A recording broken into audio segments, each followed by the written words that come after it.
Welcome, welcome, welcome to Armchair Expert. I'm Dax Shepard. I'm joined by the beautiful Emmy-nominated Monica Padman. That's me. Welcome. Today we have a wonderful actress, January Jones. Of course, you know her from Mad Men. She was fantastic. She was nominated for 2 Golden Globes for Best Actress on that and a Primetime Emmy Award for Outstanding Lead Actress. She also was in one of our favorite comedies of all time, The Last Man on Earth. Oh, we love it. We love it. And she's got a new show on Netflix called Spinning Out, which, as you'll come to hear, a big undertaking. Yeah. Something I wouldn't be brave enough to try. Yeah, it sounds really good. Yeah, I applaud her. She's so much fun. We had a great time talking with her. So please enjoy January Jones. We get support from Quince.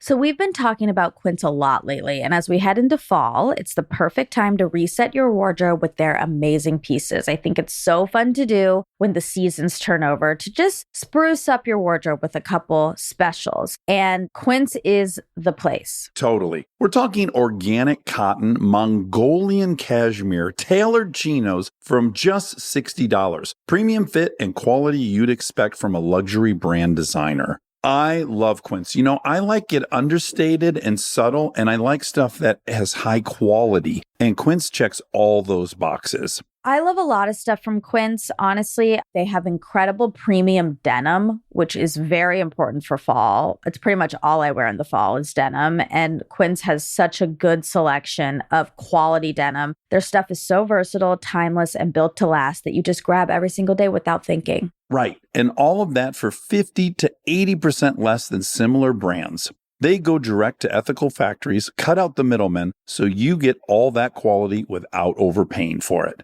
We love that. And they do way more than clothes. They have bedding, cookware, bath essentials, travel must-haves, same deal, and great quality. Upgrade your everyday. Download the Quince app for app-exclusive offers or go to quince.com/Dax. Get free shipping on your order and 365-day returns. Now available in Canada and the UK too. That's QUINCE.com/Dax. We get support from Skims.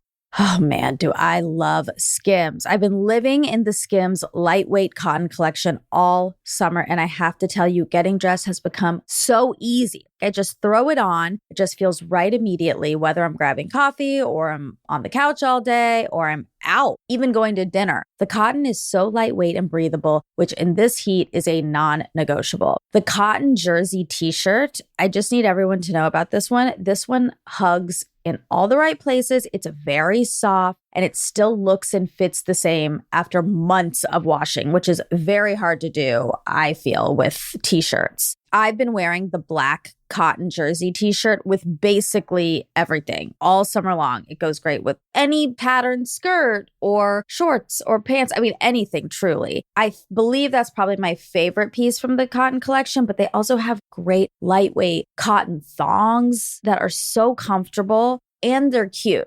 That is a very, very hard mix to achieve, especially with undergarments. I feel if you can find some that are cute, but also comfortable and do the job, that is a win. And Skims has really, really figured that out with the lightweight cotton collection. Shop Skims Cotton and all of my favorite pieces at skims.com. After you place your order, be sure to let them know we sent you. Select podcast in the survey and be sure to select Armchair Expert in the drop-down menu that follows. He's an armchair expert. He's an armchair expert. He's an armchair expert. Well, I started this because of you guys. Oh, the spray? Do you like it? People think I have like what's it called? Halitosis? Halitosis. Oh my God. I'm like constantly, and they're like, "You're good." I'm like, "No." Kristen really has taken to the spray as well. I like it, but it's not orally satiating enough for me. I need like more business. Well, I was doing the gum for this role I did recently just to get like manic energy, and then I was chewing constantly, and I got like jaw aches. So I started doing this. And is that a habitual thing, or that's the first time you had jaw issues? I also wear a mouth guard. Yeah, I clench at night. I think women just Hold stress. Yeah, it's true. we have a lot of pent up anger. All the women in my family wear mouth guards. Yeah. And has it done damage? Like, are your molars My ground down dentist to a says so, powder? but he also says, "Oh, you've been flossing," and I haven't. So Oh, this is my favorite thing about dentists. So I hadn't gone in 8 years, and Kristen was really getting on me, like, you gotta go. And I was like, I know. I went. 8 years is a long time. It's a long time. Okay. I've been twice in the 25 years I've lived in LA.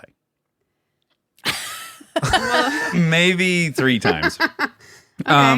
But anyways, when I went finally to Dr. Keene, I asked him, he was in there rooting around and scraping stuff. And I said, let me ask you, Dr. Keene, how long do you think it's been since my last appointment?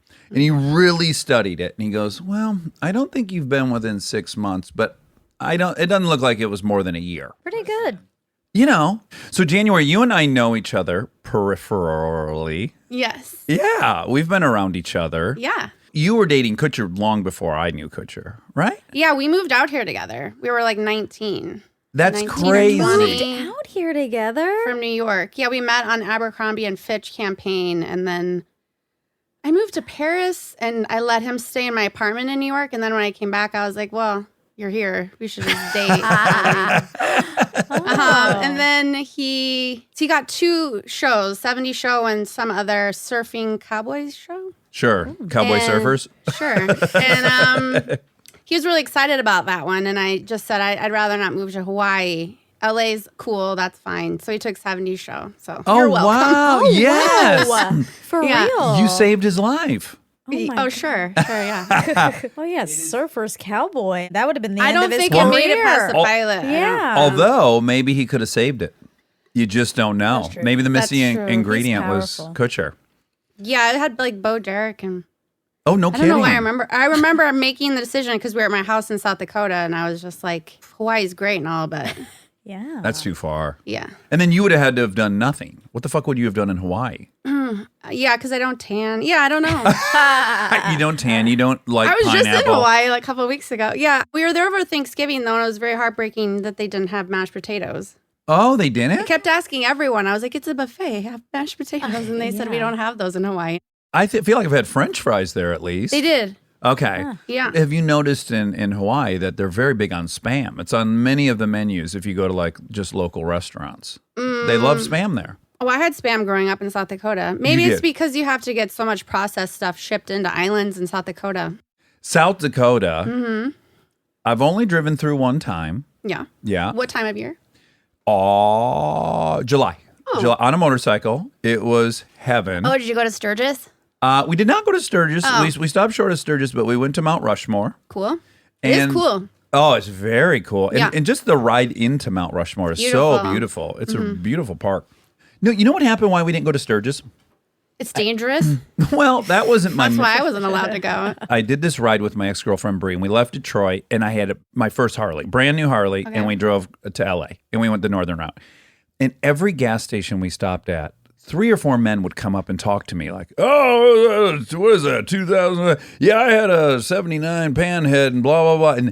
And then you just get ensnared in like a 45 minutes of chit-chat at every single gas station. People stop. love to talk. Yeah. Everyone's super friendly. That's nice. That part's really nice, but Yeah. I set out on that trip to ride a motorcycle through the beautiful countryside in summer, not to chat with strangers at the gas station for 45 minutes a stop. So the funniest so thing, you're upset. I was a little sick of talking about the motorcycle. By the time we got to South Dakota, I was like, I've had 35 conversations about the motorcycle, and I'm over it. Okay. And Bree wisely said, "And you want to become famous?" Yeah, smart. Ooh. She like had the foresight to go like, "And you think you have the right personality type to be famous? Because you're going to be talking to a lot of strangers." Yeah, that's a very good point. Yeah, I hadn't. I thought mean, of I it. should have thought about that a long time ago because it's my least favorite part of my job. Yeah, I mean, I'm happy to be here and I agreed to be here, but but you're it's not very an, difficult. you're not an extrovert by nature, No, right? at And all. do you get social anxiety? Very much so. So weirdly, I never had it, and then I developed it in this career. Because there's lots of energy. Mm-hmm. And I used to take beta blockers for red carpets and things like that, but then I got better at it. You get used to it. And then it came back again. Like a few years ago, I was doing Last Man on Earth press, and there's just so many people swarming, and somebody either on the cast or someone's like, just pretend you have like a button on your arm that's like your favorite color, and a like turquoise plexiglass thing comes up to shield you from energy or whatever. So I was like Wow. at Oh, wow. an industry party, like fucking pushing my arm, like, go up, go up. It did not work for me, but it sounded like a cool idea. What's the worst experience that you can remember? When Mad Men first came out, maybe after the first season, I was in New York and I got cornered by a lady walking on the street, and she like backed me up against a wall and started talking to me as if I was my character. And it was I didn't know she's crazy or if I'm just that good. I was just like, no, she's worried about my safety with Don. And then she was like, I don't know why you did that to him. That was after the second season, because she's like, and then you fucked that guy in the bar. And she's just like very angry with me. Yeah. And then I got defensive and I was like, yeah, he's been cheating on me for the first 2 years. Like, are you kidding me? It's 100 to 1. I'm pregnant and I'm in a bar and it's the Cuban Missile Crisis. Like, let me have one thing, you know? Roll around. Yeah. But great. And then I was like, I had to backtrack myself and just be like, do you want a picture? Can I go? I was just like, yeah. That seems to be the thing. That's the only time I've been actually like yelled at a ton was when I cheated on my fiance on Parenthood. On Twitter, I just got lit up for a month. People like really were angry at me. You didn't write it. No. It's like the weirdest thing. But it is. But what it tells me is that they're very passionate about They these things. love the show so much. The two things are like, oh, that's awesome that this thing is so engaging. Right. That part's awesome. And then for me, it's also like, oh, that cheating thing, that is number one for people. That is the thing that it'll blur the lines between that's an actor playing it and this character they like. Well, I think it just triggers something in them that they have. Yeah, for sure. Mm-hmm. I get that. I suppose. I probably have done that, but only to like reality stars, and that's real. Yeah, reality shows are real. I get starstruck often and like very easily, and reality TV stars are just because I think that's it's not scripted, right? I mean, maybe storyboarded, but still, like they're doing those things. Yeah. Yeah. So I feel like I have license to bitch at them about. I think the most excited I've ever been to meet a cast was the Jersey Shore cast was like coming into maybe like the Today Show or something, and I was leaving, and I got to just sit and talk to Snooki for like 6 minutes, and I was texting Kristen the entire time, like, I'm talking to Snooki. I mean, we were just on cloud 9 about the whole experience. I loved it. I love those people. Yeah. Too. Yeah, and like Vanderpump Rules, The Housewives. I mean. What's Vanderpump Rules? It's the spinoff of Lisa Vanderpump, who's on The Housewives or was on The Housewives of Beverly Hills. Yeah. Okay. And they all work at SUR or did. They don't know. They all have houses more expensive than mine now, probably. But they were waiters and bartenders at SUR, and they're just messy. Mm-hmm. Just messy. It was just young kids, like kind of young. adults. I mean, Jax is like older than me, I think. Really? Yeah. I'm not really. I wasn't too. I really liked Real Housewives of Beverly Hills, but I didn't foray into Vanderpump. Well, Rules, they really. did it in such a genius way where you're watching the finale of Real Housewives of Beverly Hills, and all of a sudden the characters go in the kitchen, and all of a sudden you're in the kitchen of the restaurant, and then you're just tied into this other So story, and smart. it's just like, whoa, I just got roped into 2 hours without even true. realizing it. That is genius. It was. And then I was in. Yeah. And ever since. What's great about it is like Monica was a phenomenal student. She's very, very intelligent. And yet her relationship with the bachelors is something I've never seen. Like Girl, we were at a love hotel. it? Love it.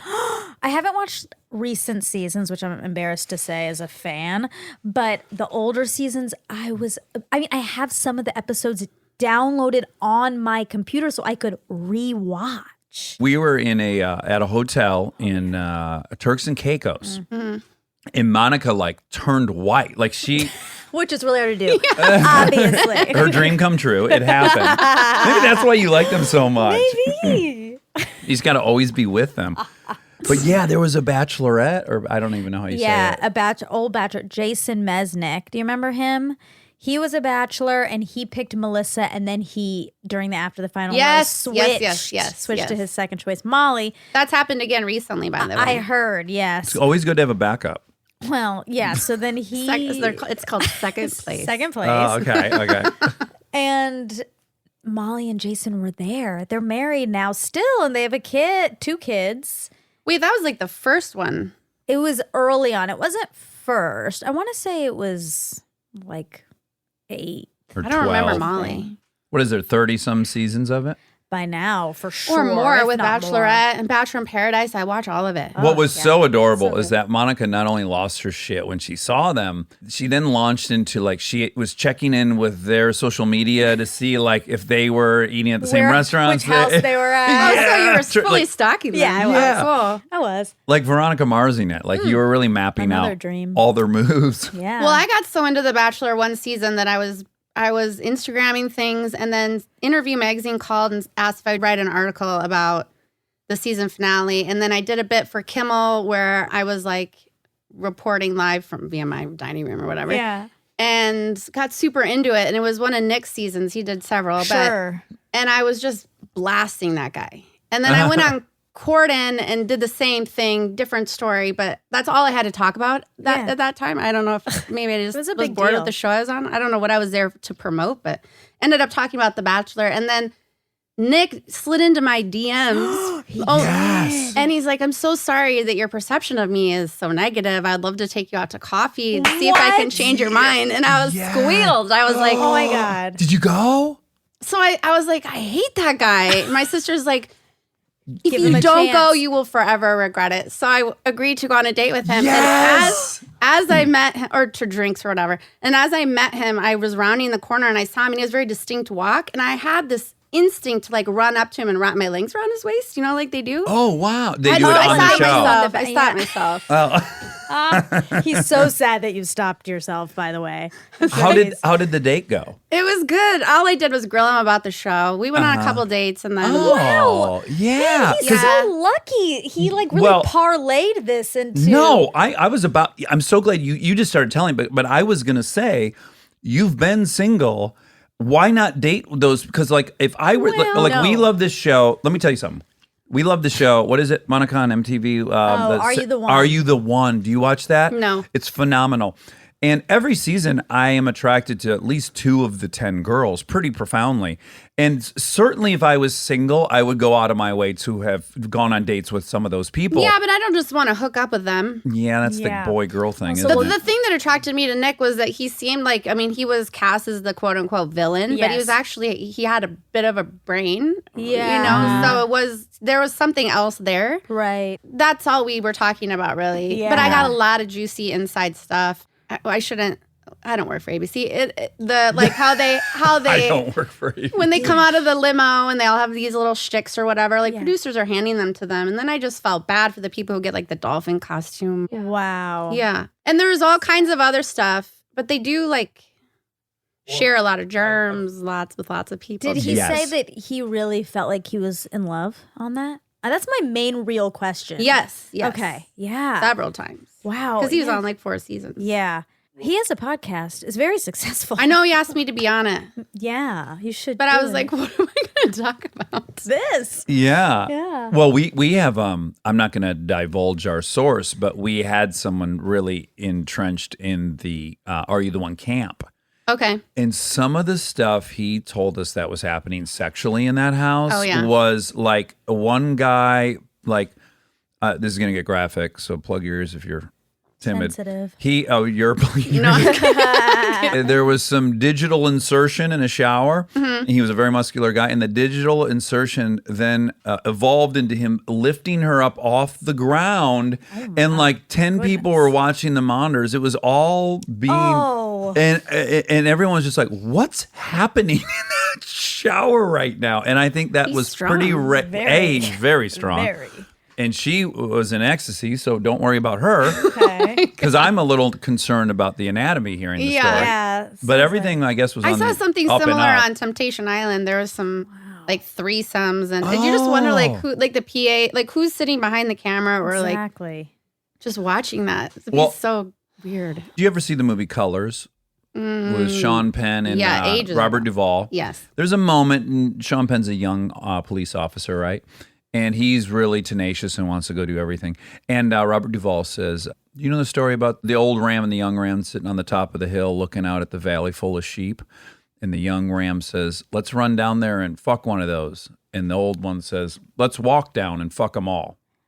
It's like an old joke, right? Wow. And every time I'm watching Are You the One, I think, Oh, when I was young, I would have screwed up so bad on that show. I would have got there and I would slept with whoever was open to sleeping with me immediately, and I would have not played any long-term game. I would have made a terrible name for myself right out of the gates because I would have ran down. But you watch some of these other Is the goal to find love on that show?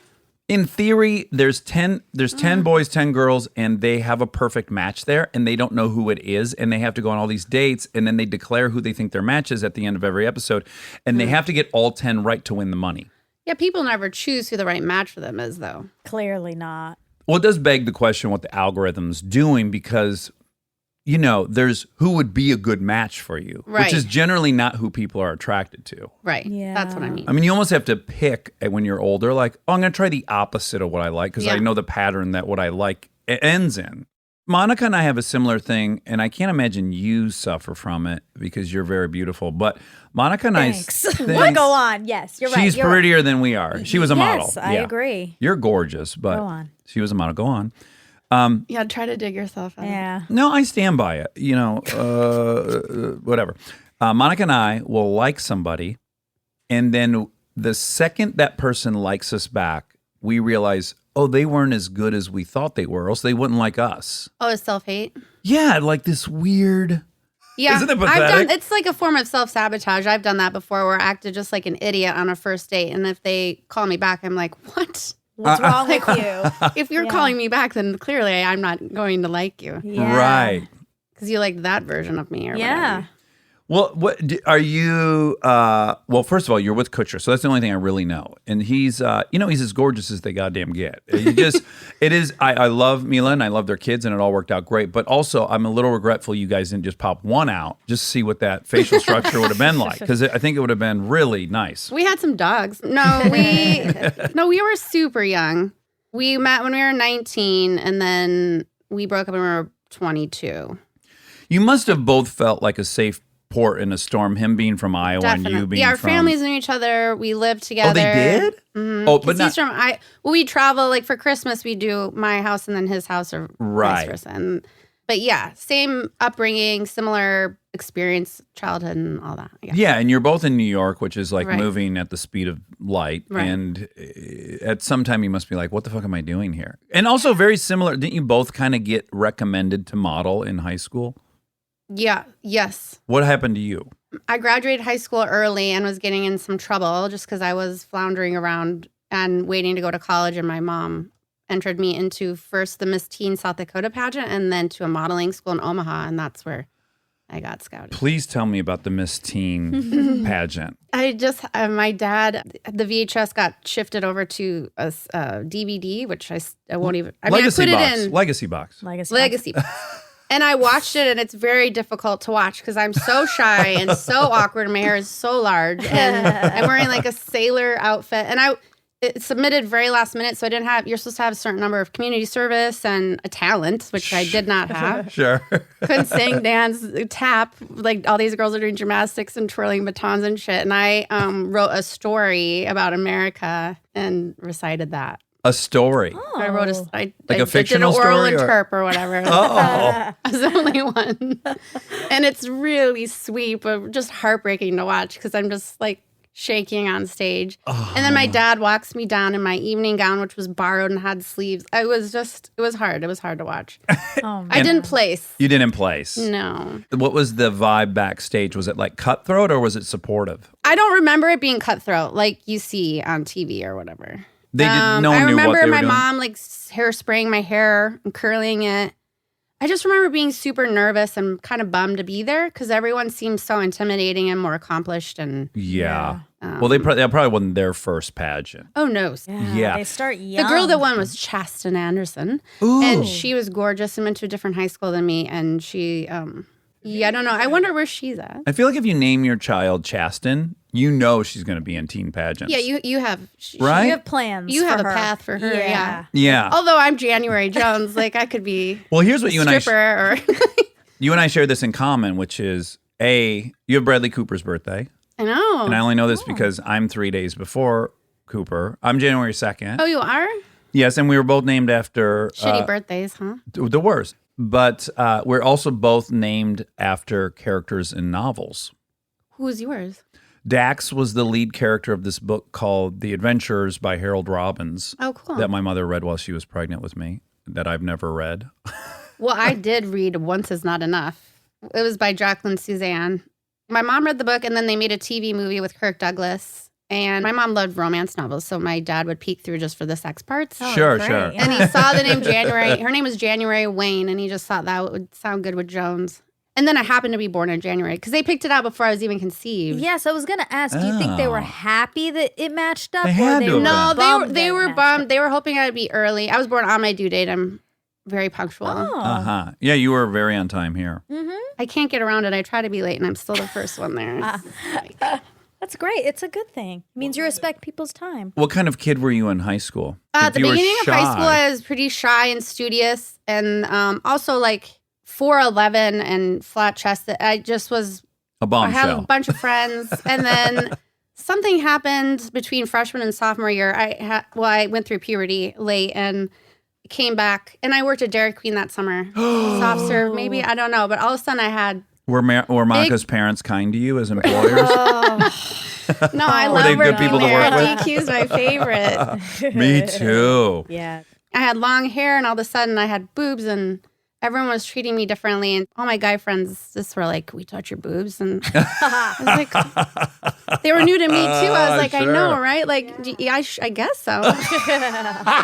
But It was a different time. It was a different time. Well, yeah, because It was a simpler time. hey, they asked. It's all about consent. Yeah. Yeah. Oh, good. Congratulations, guys. Yeah. Right out of the oven, they got them too. Yeah. You know? Wow. Wow. Yeah. Anyway, yeah. So I just sort of, I was too shy to do theater. I don't know. I just was a little bit too scared to put myself out for judgment in any way. I quit tennis team freshman year, which my dad was super disappointed about. So, I mean, I was good at school. I excelled. I mean, the curriculum, not to knock South Dakota, but it was subpar. Yeah, sure. So I'm I'm the product of a real average school as well. Yeah. So I whizzed through school and then graduated a year early and was like getting stoned and drinking too much and Sure. getting in trouble. I never went to jail. I mean, knock on wood. But like getting pulled over and there's beer in the car and people are in trouble and No, the one time I got pulled over, I was drinking after school. I skipped school and I was racing past another school and a cop pulled me over, but he didn't have any tickets with him. Oh, Oh, wow. shucks. Wow. So I was like, so can I go? And he's like, yeah. That's, He didn't grab his ticket. Okay, I've never heard that he story. He did have tickets, Oh, but and he he just wasn't going to wanted- give you a ticket because you're a cute girl. With big, No, big he was knockers. really looking for his tickets. He was in his car for a while. No, one time I stole cigarettes from the grocery store where my dad like knew everyone there, Randall's. I went in to get like laundry detergent, a couple other things for my dad and mom. And while I'm here, I'll just grab this pack of cigarettes. And I paid for the stuff, walked out. And then the security guy came running out and pushed me up against my car. And he's like, "Give me the cigarettes. We saw you do it."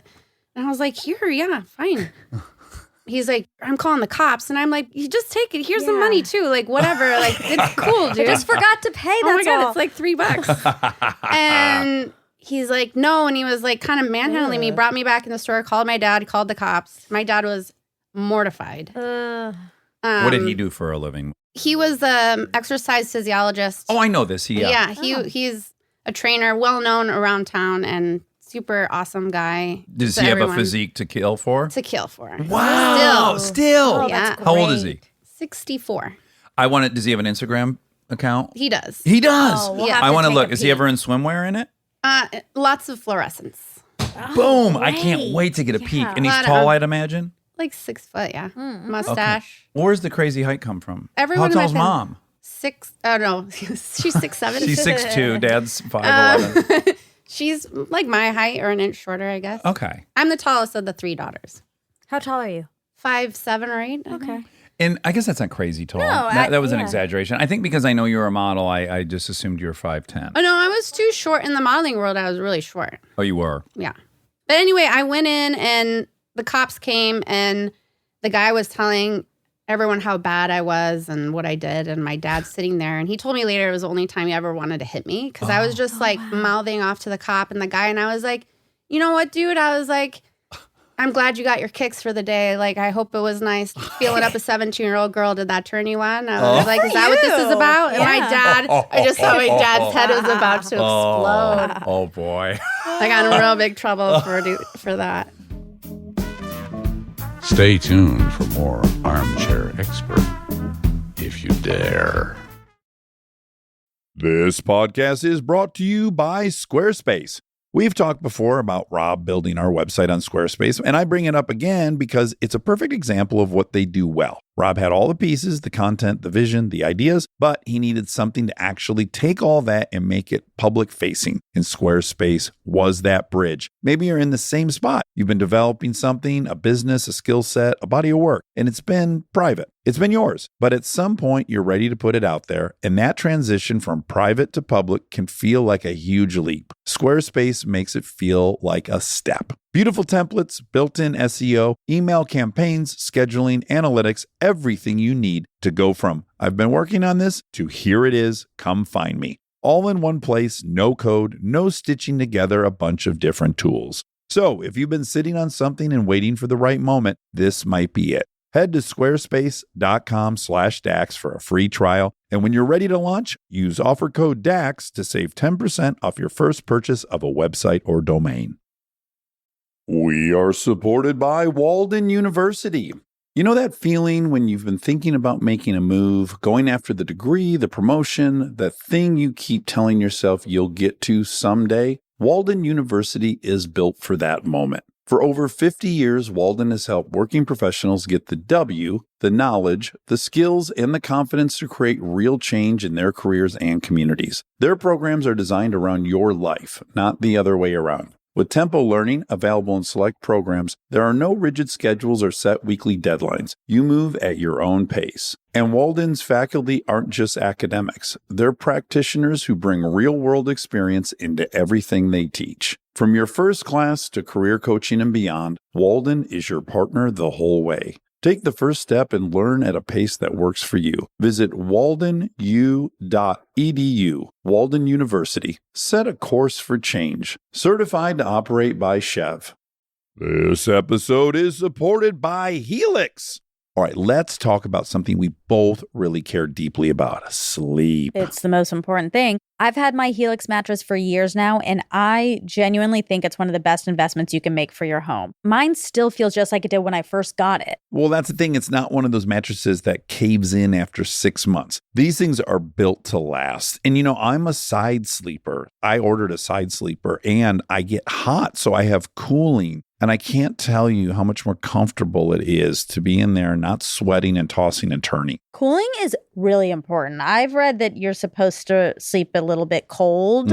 So I also have cooling. And they have over 20 models, so it's not a one-size-fits-all situation. You just go take their quiz and they match you to what actually works for your body. Plus, they've got cooling upgrades, which heading into summer, non-negotiable. Truly. Go to helixsleep.com/armchair for 20% off. That's helixsleep.com/armchair for 20% off. Make sure you enter our show name after checkout so they know we sent you. helixsleep.com/armchair. We get support from Apple Gift Card. Back to school is here, and for many, that means some big life transitions. Whether they are heading into a new grade or setting up a dorm for the first time, you want to give them something that actually supports their growth and success. Apple Gift Card is a versatile solution because it takes the guesswork out of gifting. It's not just about a new pair of AirPods for focus. It's about giving them the invaluable chance to choose the digital tools and subscriptions that suit their unique journey. They can use it for productivity apps on the App Store, movie nights on Apple TV, or extra iCloud storage for all those new memories. With Apple Gift Card, it's so empowering to give the students their freedom to allocate their own resources. Celebrate their new academic chapter. Visit applegiftcard.apple.com to celebrate their milestones and gift one today.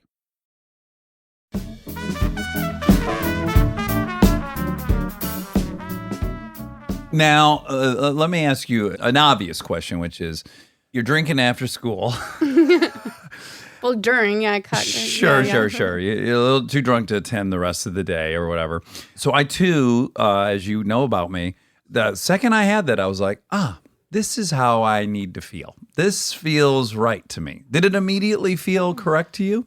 Not immediately, no. I had to push myself to get there. Okay. Good for you for pushing through. I powered through. Yeah. You're not a quitter. That's good. No, the first time I had beers, I had, I think, 4 beers and 3 cigarettes and threw up for a day and a half. Yeah. So I really had to think about it for 6 months and then get back up on that horse. Yeah.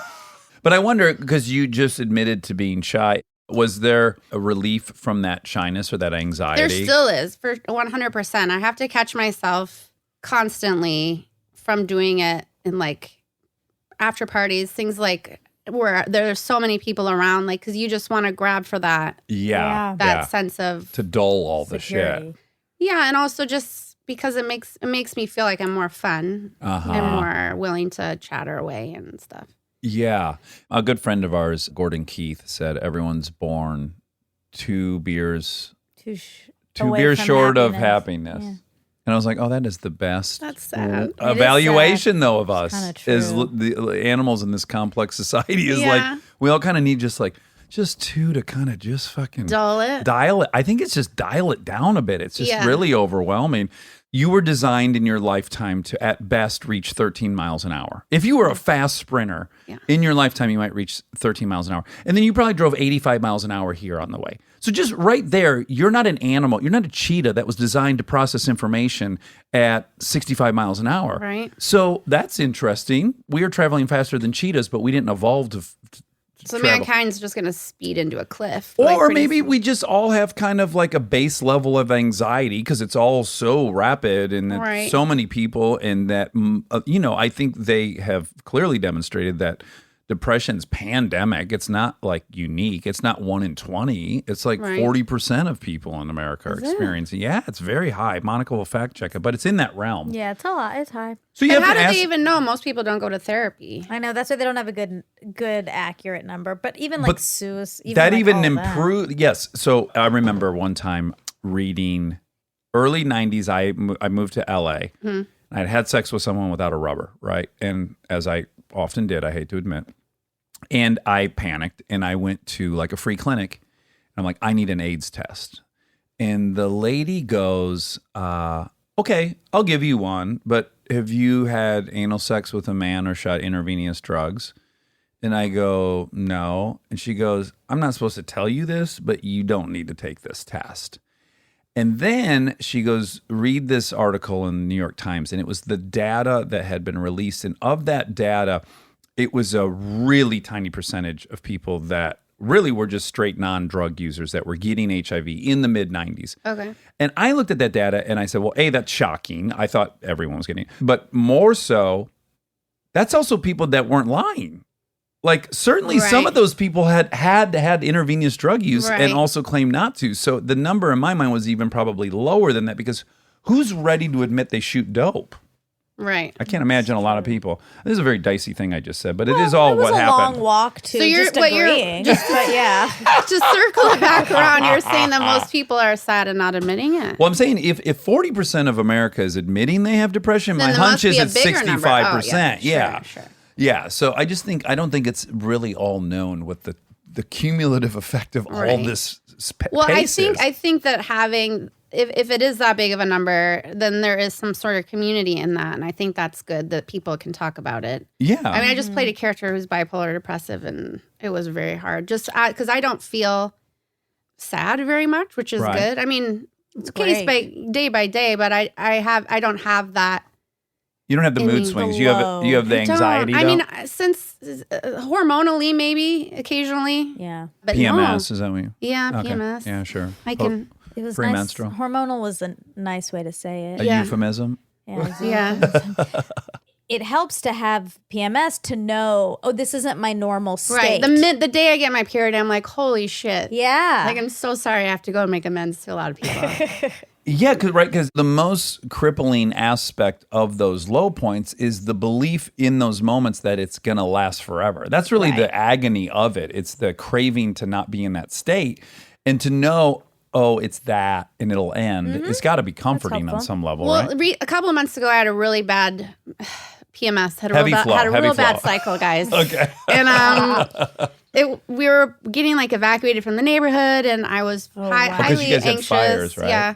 And I was feeling anxious and sad and tired. And I was like, what is happening? Something's happening. But I didn't know what it was. I just felt like I needed to get out of my own skin. Yeah. And then I got my period and I was like, what? That's what it was? Like, it was a huge relief that something wasn't actually wrong with me. I mean, unless I'm going through menopause, but I don't think I am. Yeah. You're a few years shy of that, I think. And then I remembered, so when I had my son, they took my placenta, and when you Google my name, it says January Jones Eats her placenta. Did you have it over a penne or a linguine? in a smoothie. No, I didn't even see my fucking placenta. They took it. My sister's boyfriend took it in a cooler, and she made it into vitamins, and then she made a tincture, like with the oils that are left. Yeah. I don't know. And you take it every day if you're tired, and you could take it all the way up to menopause. And I remembered I had that, and I've been taking that, and I haven't had any PMS symptoms. Oh, wow. Really? And I never got sad after my son was born. No postpartum. Yeah, I truly believe that. Kristen ate the capsules. Yeah, I did the Yeah, that's capsules. what that Right. is, She didn't yeah. get a tincture, though. Oh, she got gypped. And maybe my saying this now, we're not allowed to say gypped anymore. Do you know What's that? it mean? Gypsies. It's a reference to gypsies. Oh, right. I learned Okay, this I too got- recently. Fucked. Yeah. She got fucked, not me. I'm good. You can't say fucked anymore. That's what No, Sex is my off son limits. asked me what fuck means the other day, and I was like, it means fornication under consent of the king. And he was like, oh. He's like, so I can use it. And I was like, no, not at school. Well, hold on. Headline. I did not know that either. Or is that like just a funny thing? Or is it real? No, someone told me that decades ago. Maybe my grandpa. He's golf means gentlemen only, ladies forbidden. Like, there's all these. Oh my goodness. You can, unless he's fucking. I mean, he's still alive in '92. I can double check. This is great. Well, he knew something if he's made it to 92. Yeah. But don't you ever wonder where fuck came from? I do. I do. But it's a real cure-all fuck. It would be hard for me to explain to my daughters what fuck is because it means virtually everything for me. Well, I though, use yeah, it the a problem lot. was then I had to explain fornication, but Sure. That's sure. fine. though, that's right? fine. Yeah, You have a boy or girl? I have a boy. He's 8. He loves Eminem, so we're jamming out to like Eminem on the way to school, and it's a lot of swear words. And I just tell him there's like creative license when you sing, Yeah. Sure. and don't ever say bitch Mhm. or That's good. stupid. Those are my main two that I don't like him Well, to he say. says Yeah, the that's R great. word and the F word. He's right. Eminem? He's got a, No, Eminem's actually quite clean if you listen to him compared to some. oh, he is. Really? But what we respect about Eminem is just how fast he is and how Oh, he just is he's incredible. He's really great. Yeah, his music is in what also makes great TV or movies in that you have no clue what's coming next. Like nothing is predictable about his Right, and he lyrics, enunciates really. It's like Yeah. That's really true. clear. He even says that in this song we were listening to this morning, "Lucky You." He makes a joke about rappers now that he's like, "Rah, rah, rah, rah, rah, can't understand me," whatever, you know. Oh, he throws a little shade. Yeah, and then he says, "I'm throwing shade." Oh, Wow, he's just Yeah. on top Oh yeah, of he's it. on top. Self-aware. You can't get him. You can't get him. Self-aware squared. Yeah. Do you mind? See, I personally don't mind having those conversations with my girls. Do you mind? No, I love him to ask questions. I love him to be able to talk to me about anything, and I try not to ever lie. I mean, I'll be brief about my explanations. I won't elaborate if I don't feel like I need to. Yeah. Because he's a boy and I raised him by myself, I want him to be a little feminist, but just have someone that's not going to pander to his emotions too much, but also let them out if he needs to. Yeah. Yeah, that's great. Yeah. But it's hard. It's a hard balance. Yeah. And good cop, bad very. cop balancing as well. Well, I'm the product of a single mother, and it all worked out for me relatively well. 75%. I just have to lower my register if I really want his attention, because I can say his name 19 times, but if I'm like, Xander, he's like, what? I'm like, what? And then my dad said it's because men tune out higher registers. I could part see of that evolution. being true. Maybe I'm just being lied to by the men in my family constantly. You're being Maybe your grandpa, gaslighted. mainly. Yeah. There's a lot of gaslighting happening. Yeah. I guess I'm comfortable with like sex stuff, no problem, Yeah. all this kind of stuff. The way the world works, I'm fine with. The only ones that freak me out is I don't want to introduce stuff that, say, like when we were kids, the threat of nuclear holocaust was quite real. Was it? Yeah. When I was little, all I was worried about was being kidnapped. Yes, me too. I was very scared of that. Yeah, you guys could really bond. Very. Hello, my name is Steven or whatever the fuck. Remember What's that? that? It was about that little boy who got Steven. He got got kidnapped. kidnapped? I mean, it's pretty clear. His name was Steven? Monica Got would kidnapped? follow famous kidnappings in the news cycle. No, it's my main thing. Like I love Yes. like the Jean Bonnet thing. Yes. Twists my brain in a way that when they did that documentary last year on the 20th anniversary, and they got all the best forensic scientists in the world to come and say what they felt. Yeah. It's so clear what happened. Yeah. What happened? The brother. The brother did it. killed her Yeah. by accident, and then the parents covered it up because they didn't realize that he was only 9 when it happened.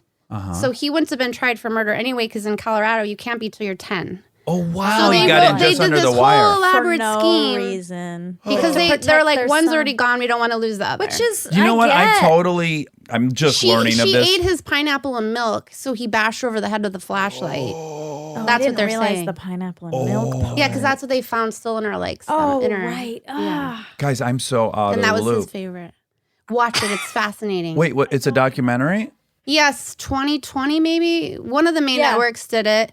And then the brother and the dad who are still alive, they went to The mom's not? the mom passed away of cancer. Like kind of soon after, right? The It happened? stress. Kind of, yeah. Probably. Yeah. But I don't know if the son, even though he is adamant that wasn't the case, Yeah. but his memory is whatever. He was 9. Yes. If they said you did this. And he's not incarcerated or anything. This isn't behavior he has replicated, if in fact that is what happened. No, I mean, sometimes kids just fucking. Oh, yeah, yeah. I've seen my Lose- friends' kids Yeah. like beat lose up their each beat shit. other. up their, yeah. Yeah, oh, yeah. The I real. once he just picked up my sister and dropped her on her head in their driveway. I was Yeah. mad. Yeah, She she had could have landed died. the wrong way. Exactly. Yeah. So, I got to say, if that is the exact case, I would have zero interest in prosecuting those parents for covering up to save their kid. No, it gives you huge empathy towards them and what Yeah. they did. But it was so elaborate. And the fact that they were going after other people. Yeah. Well, right. It goes to show. I just read recently this great book about the birth of forensics in detective work in France in like the 1800s. And every time there was a serial killer that was just kind of wandering from village to village. And back then, no one communicated. There was no phones. Something would happen in this village, and then the guy would be gone, and they would have no idea it had happened in both other villages. But every time he would leave, basically the community would just go like, who do we all kind of hate? And they'd convince themselves that that person did it. So the real tragedy of it was that all these other people that ended up getting kind of prosecuted Yeah. or killed or vigilante justice, and they were wrong. And we're wrong all the time. 'Cause It stuff still makes happens sense. though, and it was happening even with like Bundy and stuff. He just changed states, and then no state communicated with each other. Right. Yeah. But the And John like- Bonet thing, there were so many great red herrings in it that I started with, I can't relate to having a kid that you dress up in adult clothes and have dance Right, I don't know sexy. why they focused on that, because they said that brought in sexual predators or something. Yeah, Well, the semen, quote unquote semen that they found in her underwear was so minuscule. They said that it came from the manufacturer in like Asia where the underwear was made. It was so little. Oh, they're Really? beating Like a off in hair. the... No, it was like a woman's hair. Like it Yeah. was just human DNA, not hers. Oh, and not semen. No, I don't think so. It couldn't have been her I semen. mean, you have to watch it. It's so Okay. fascinating. I watched it like 3 times. So but when we were kids, I'm slightly older than you, but not much. There was a TV movie called The Last Day. Fuck, I'll remember the name of it. But it was about, Russia and the U.S. having a huge nuclear event. And it's the only thing I was allowed to look at Playboys at the dinner table at like 8 years old. She didn't care. She's like, yeah, it's naked people. They're great. Would not let me watch that. And I was grateful to it because what a thing to be worrying about at 8 years old. Like these 2 superpowers have all this. It's out of your hands. I Yeah, mean, why she doesn't need to trouble you with that. Exactly. So there are certain concepts that are very scary even to adults that I'm probably not excited to talk about. Yeah, I Ones mean, that don't have solutions, I guess. like or- shootings or I can talk about the school shootings. I don't. I try to just educate them on what to do. Like if we're on a plane or a movie theater or the mall, I always know where your exits are. Yeah. Run, hide, whatever. If something bad happens, without going into too much detail. Yeah. Just like a video game Uh-huh. or Yeah. something. I just don't want him to not be prepared if worse. I go the other way. I go, yeah, that happened. It's horrific. Mm-hmm. It's a really horrific sickness that we have in this country. Also, how often do you worry about getting struck by lightning? Not very often, right? Your odds of Only getting when struck I'm by out, lightning. like golfing or in the water or Okay, so you actually worry about it. I'm never, Yeah. ever thinking about getting struck by lightning, ever. I'm not worried about getting attacked by a bear. I'm not worried. All these low percentage things. right. In fact, more people get hit in the head with coconuts on vacation and die than get attacked by bears. But when you're walking in the woods, you're consumed with the idea you're going to get attacked by a bear. So Yeah. I just think sometimes odds are really helpful in mitigating. Right, I'll give him odds. Like, so he loves bears right now. He is concerned about that. And I just told him what to do. If we're ever somewhere where a bear or mountain lion comes, you make yourself really big. Pull out your gun. Shout as Shoot loud for as the you can. heart. Yeah. Aim for the like eyeball. No. I swim with sharks for Oceana. I do shark conservation stuff and I swim with them to do PSA videos and stuff. And he wants to start doing that. But since we've been talking about sharks, we watch Shark Week and stuff in the ocean, he does like get worried about going out too far. Sure. So I give him the tools and stuff and then also give him a percentage. Like you are more likely to die from a vending machine than a shark attack. And then he goes to a vending machine and he's like, will you do it? Oh. I'm like, oh, man. Backfired a little Backfired. bit. Well, the big one is how often are you worried driving to school in the car? Right. I mean, that is the biggest odds number that you're going to get killed in the car. And it's Right. just, you're not too worried about it. So let's just keep But I everything do in proportion. I mean, we should, getting shot is like a real, It's becoming, It's becoming unfortunately. it is a real thing. It needs to be solved. And you should have an appropriate level of fear over it. Because there's Just no an reason awareness. for you, Let it but there's take no over. reason for you to amplify the fear in your head. I don't think I'm amplifying it within him where he's thinking about it.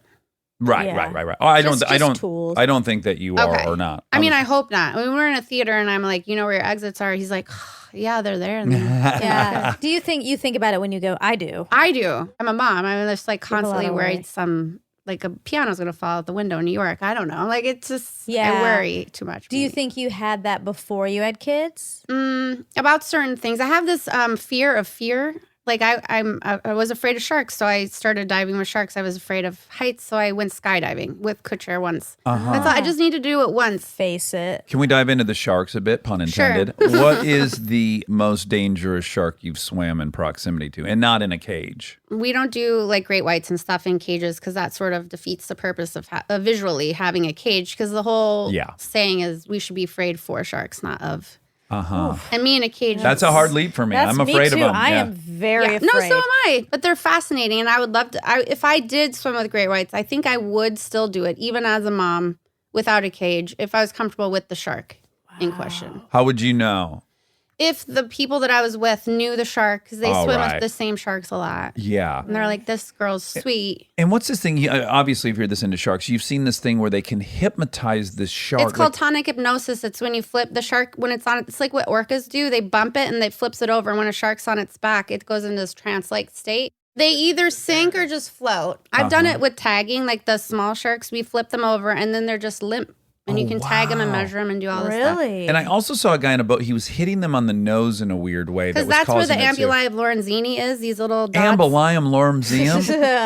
Ambuli of Lorenzini. It's like their sixth sense. So, have you had any dicey calls though when you were in there with sharks? I know that's counter to your movement. Only one. One time it was human error though. So I was we were in Bimini in the Bahamas, and we were trying to get some shots with just some reef sharks. There's a nurse and lemon sharks and just reef sharks. But the people on the boat the cameras were around me and they wanted a shot with me, like surrounded by sharks. So they're chumming the water, which you're not supposed to do. And like chum was hitting me in the head. Boy. Oh boy. So I was like, dudes, it's like I'm being as safe as I can possibly be. And if your spokesperson loses a limb, it's probably not the best thing for the whole campaign, you know? Yeah. Or a head. If it's yeah. hitting you in the head. Well, I could fend it off if they get to my head. But if I lose like a little phalange or something. Sure. Did you panic at all? No, I had taken a beta blocker Okay. because it lowers your heart rate Right. or keeps it steady. Yeah.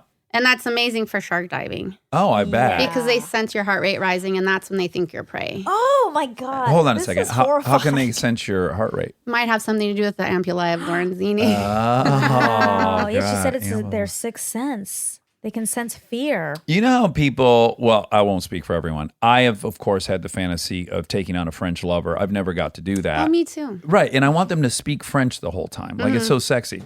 I think if I went on a date with you and I learned that you could say that word, I would really want you to say it as often as possible in a romantic setting.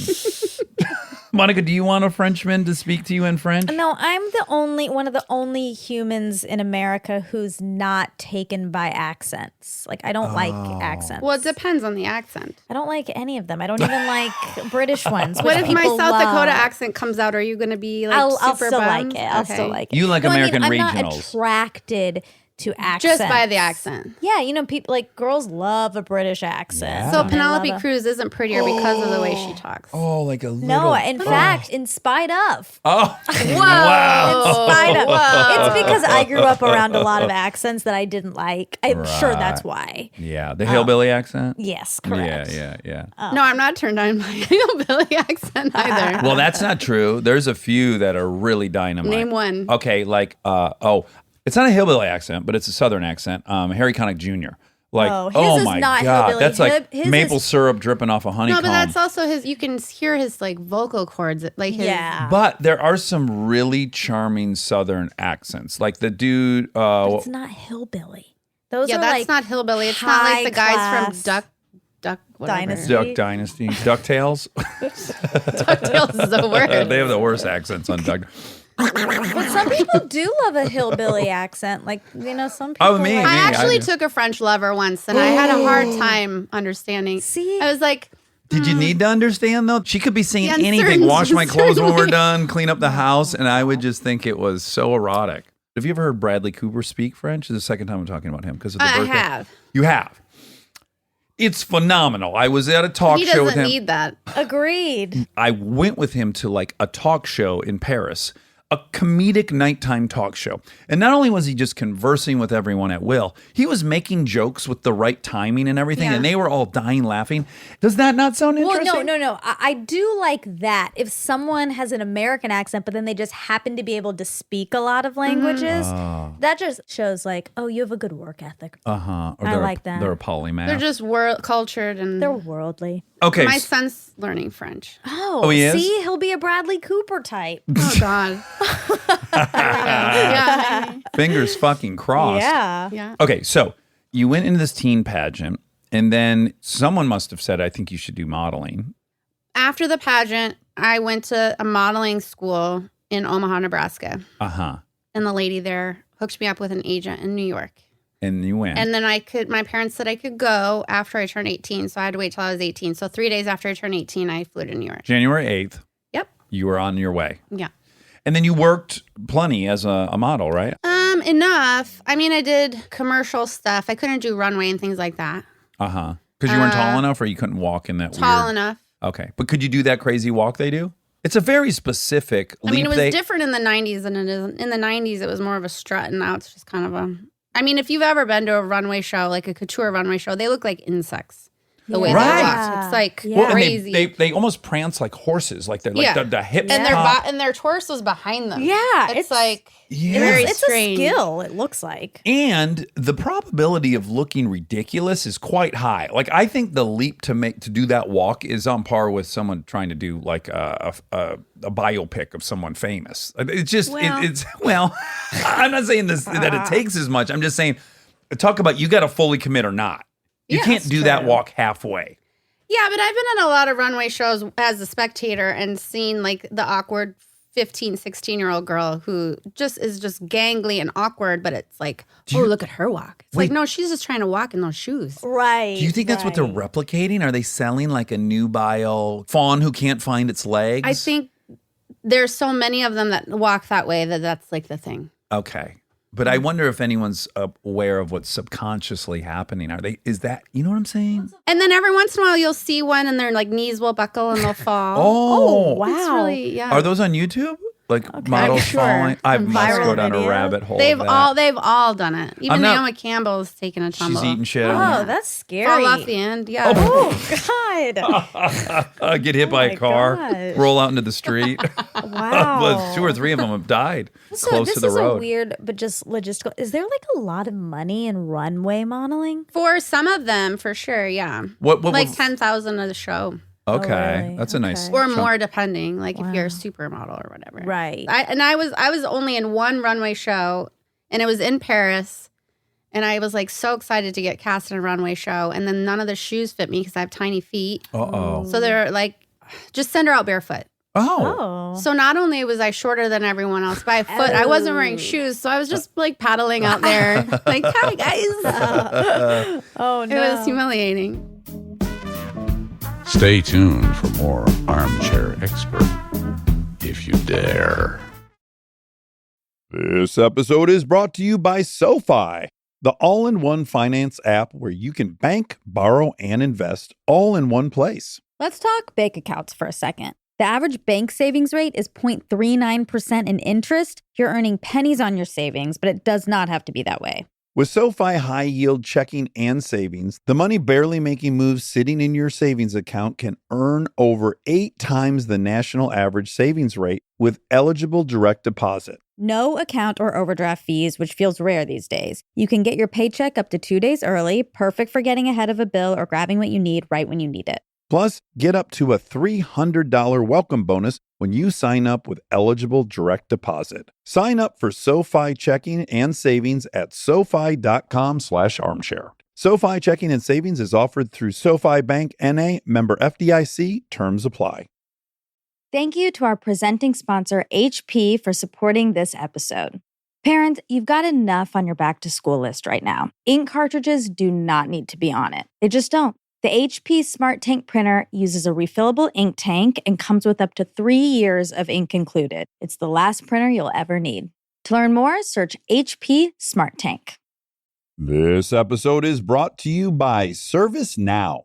Look, I have my dream job. I get to talk to folks I admire like crazy and ask them virtually any question that I want to. I can't imagine a better way to spend my time. But even dream jobs have some not so dreamy parts, the stuff that gets in the way of the actual work. Now, that's where ServiceNow's AI specialists come in. They don't just tell you what you should do about your busy work. They actually do it, start to finish. Cases closed, requests handled, no extra work for you. So you and your team can focus on what matters most, which for me is, are they obsessed with male bodies on the same level as I am? They never are. To learn how to put AI to work for people, visit servicenow.com.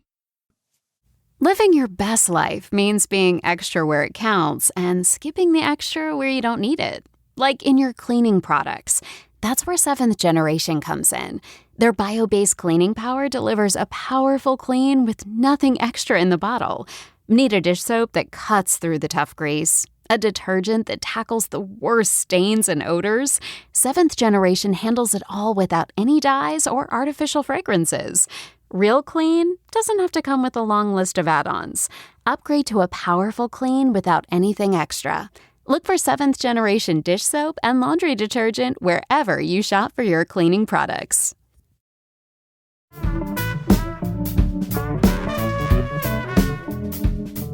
Okay, so you end up in New York. You meet Kutch Doctor. When does it transition into acting?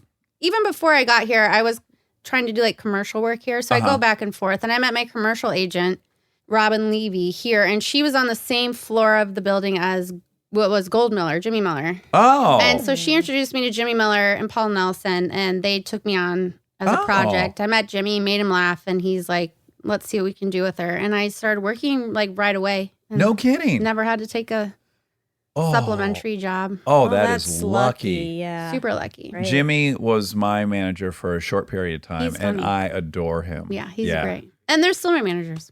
Well, they still are. Cool. So can I just ask, when you read the pilot of Mad Men, was it obvious to you that it was Mad Men, or was it like, I don't know, this is good, but...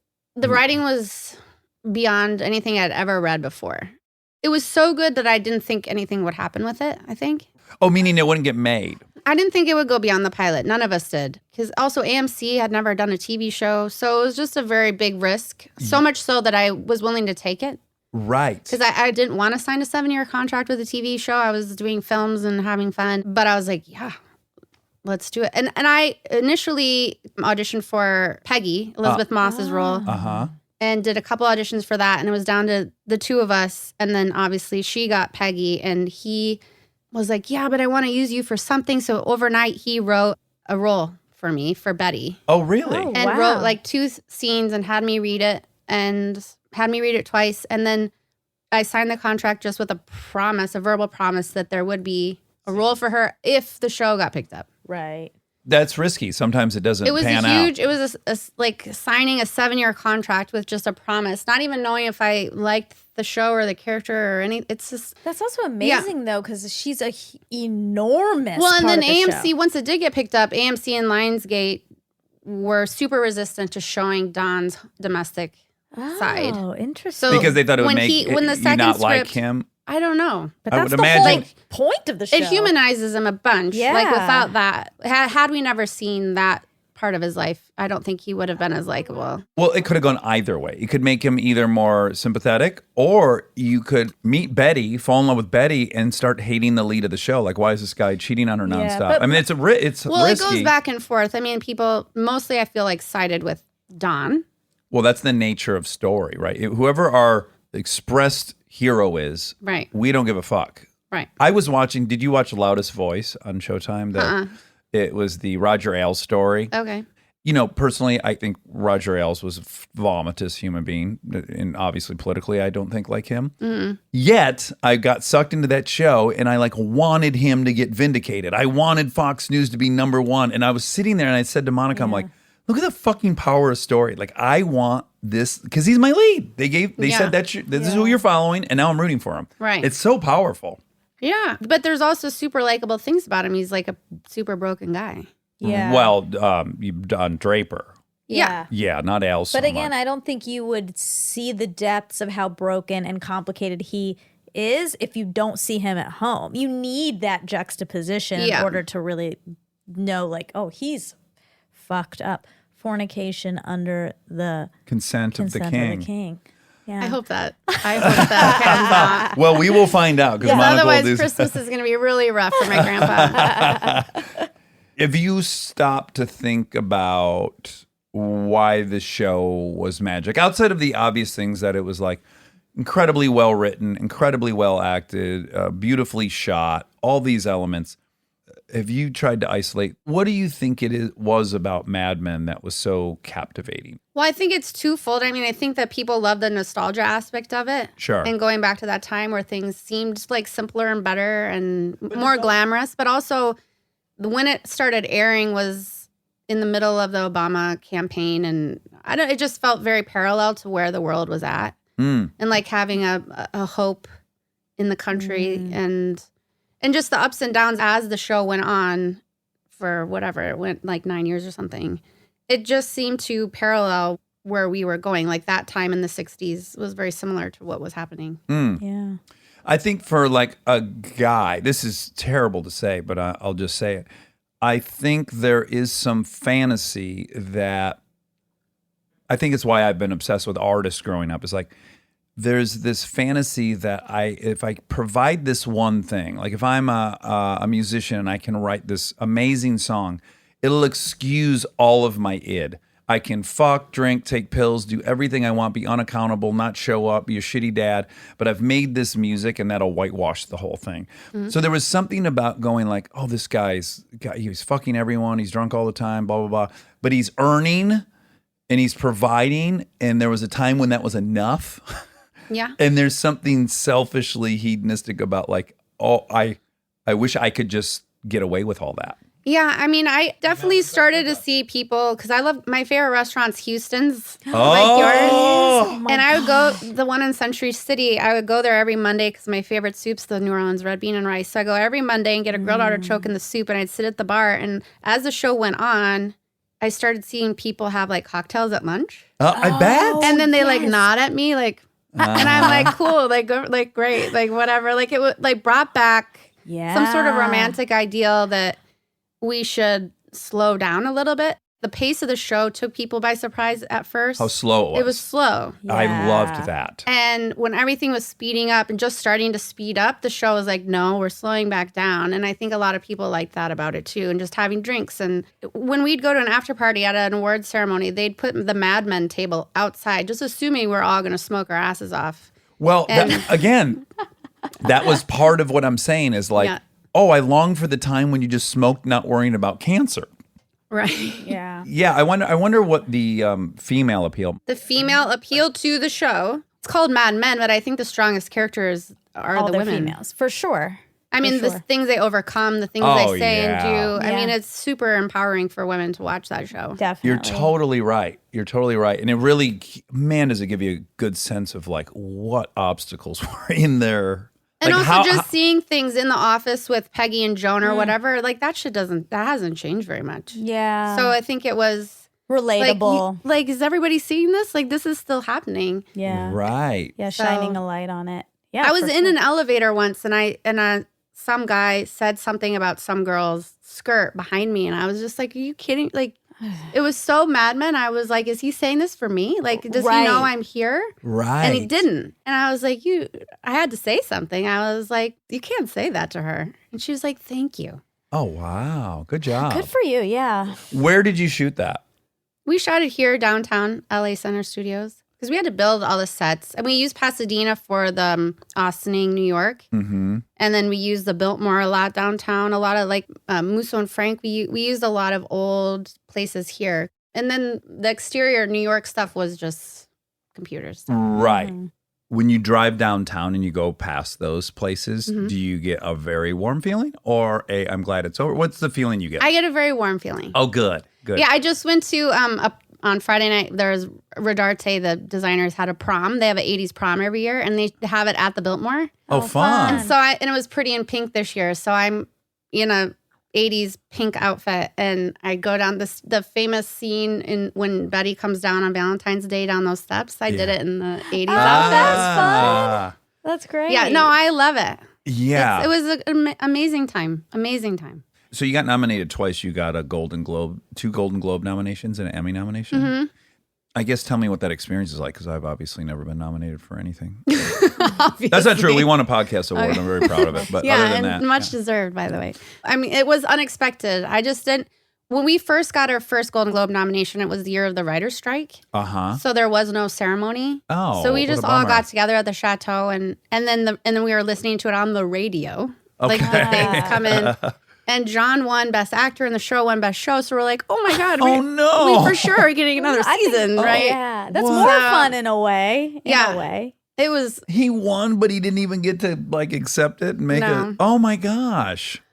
but it was really fun. It was a really fun party. And then after that, we always had our parties out there afterwards.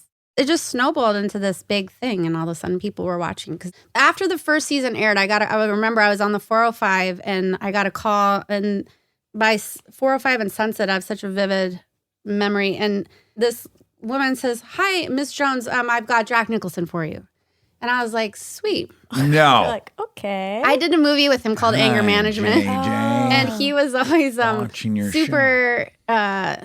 I played a lesbian porn star in Anger Management, but we would always just come over, and he noticed that I wasn't going to look at my takes. Uh-huh. He's like, "I see you're not watching yourself," and I'm like, "No, I can't. I don't." He's like, "Well, I used to be that way too. I'm not going to do the voice because I'm my own worst critic, which I think you are too." And I was like, "Yeah." And he's like, "Well, just go and look, and then you can change it. You don't have to listen to the director." And I was like, "All right." Ah. And then, and then he called and he just said he had watched the whole first season, not realizing it was me until he bothered to look at the credits and was like blown away. And he wanted to call and say nice things, and he did. And he said if I ever wanted like a mentor, like if I ever wanted to have advice or whatever, I should talk to him. So right after that, I did the cover of Interview magazine, and they always have a celebrity interview you for that. Yeah. And I was like, well, it'd be so cool if Jack would do it. And they're like, yeah, no, he wouldn't do that. So I called him, and he's like, yes, I will do that. Oh. So he set up nice. this whole thing at his house, sort of like this, except he just had a little recorder. And it was just us two. He didn't want anyone from the magazine there. He had a whole stack of questions sitting there, Wow. and lunch and stuff. And he had all these This is questions. so lovely. And he's like, I just want you to know the reason I did this is because I just don't want you to tell people too many things about you, because then they won't believe you in the role. And if you have to do press, which you shouldn't, Right. Oh, but I know wow. you're contractually obligated, that you should just either lie or just be very brief and mysterious. What advice? Interesting. And so he would ask me a question, I would give a brief answer, and then he would go on to tell me a corresponding story of his own that went on for like a half an hour. He's like, so you like sharks? I'm going to tell you this story. I hate sharks. And I went, so I had to go out and I swam from Point Dune all the way out to the buoy and back. Didn't get attacked, and I'm fine. And then he had all these stories, and I was like, and he cut it all out, all his own stories, of course. Yeah. But it was a really cool thing that he did. Well, let me ask you something though. Is there any part of your brain that's going, he wants to sleep with me? No. Maybe I should. But he never. but they He work never. I together. never got that vibe from him. Only recently at a dinner party. It was only a couple years ago. Someone said something to him about me because we were sitting next to each other and chatting, and he's like, "We're old friends" or whatever. And one of his guy friends said something like a joke about dating. He looked at me really like quizzical, like, "I never did do that, did I?" And I was like, "No, you forgot. Thank God." And he's like, "Well, now you're at an age where I could." Oh. And I'm like, "No, but please." Let's keep it on the rails. I might be getting older, but so are you. So it's like, I guess you know what it is so often when we hear the word mentoring and it's offered by some older actor, it's a real red flag. But this is a great yes, story. but This is I'm very naive to that too. I never had that feeling. I never felt unsafe. I was in his home alone, and yeah. I never had that. Boy, I vibe I from got to him. say of all the people that we've got to meet or be around, he's the guy that I've many times been walking off of the floor of the Lakers in the tunnel and you're with him. And I look at him and I'm just like, I couldn't begin to say hi to him. I'm so intimidated by him. He really is in some weird zone in my mind of just Other level. otherworldly almost. Otherworldly, yeah. Yeah, he's just. A normal dude. I was gonna say he's a regular. He's not a regular guy, but he has been very helpful to me. Because after Mad Men ended and I got the offer for Last Man on Earth, it's like I was just like, people are only gonna remember me as Betty. And he said, "Is that the worst thing?" Yeah. And I said, "Oh yeah." He's like, "But you got to keep working." He's like, "People only know me from like The Joker or The Shining." He's like, "You think I get scripts?" And I'm like, "Yes, I believe you do." Like how we see ourselves is people's just like, stories are so funny because I remember I actually told this story when I interviewed Kate, but when I was dating Kate and got to hang out with Kurt Russell, he would tell me all the time, he's like, "Oh, I'd never get fucking recognized if I wasn't married to Goldie, but I'm always with Goldie and everyone knows her and then they figure out it's me." And I'm like, that in your mind, that's the truth, isn't it? yeah. We just see ourselves differently, I guess. Yeah. You know what's funny is I actually thought of you. I thought of you when you started Last Man on Earth. It's that was our favorite comedy for like 3 years. No, when you said that, that's so cool when people say that. Oh, we It's loved genius level comedy. I mean, it's just fart jokes. And no, it's not. No, I'm it's so teasing. smart and Yeah, so funny. We loved it. We loved it. But I thought of you and I was like, man, I'm envious of you being on Mad Men, and yet I would be so overwhelmed with the decision of what's next. It's so stressful because you have all this cachet. People want you. You also realize it's got a timestamp on it. Like it'll, after however many years, that won't be relevant.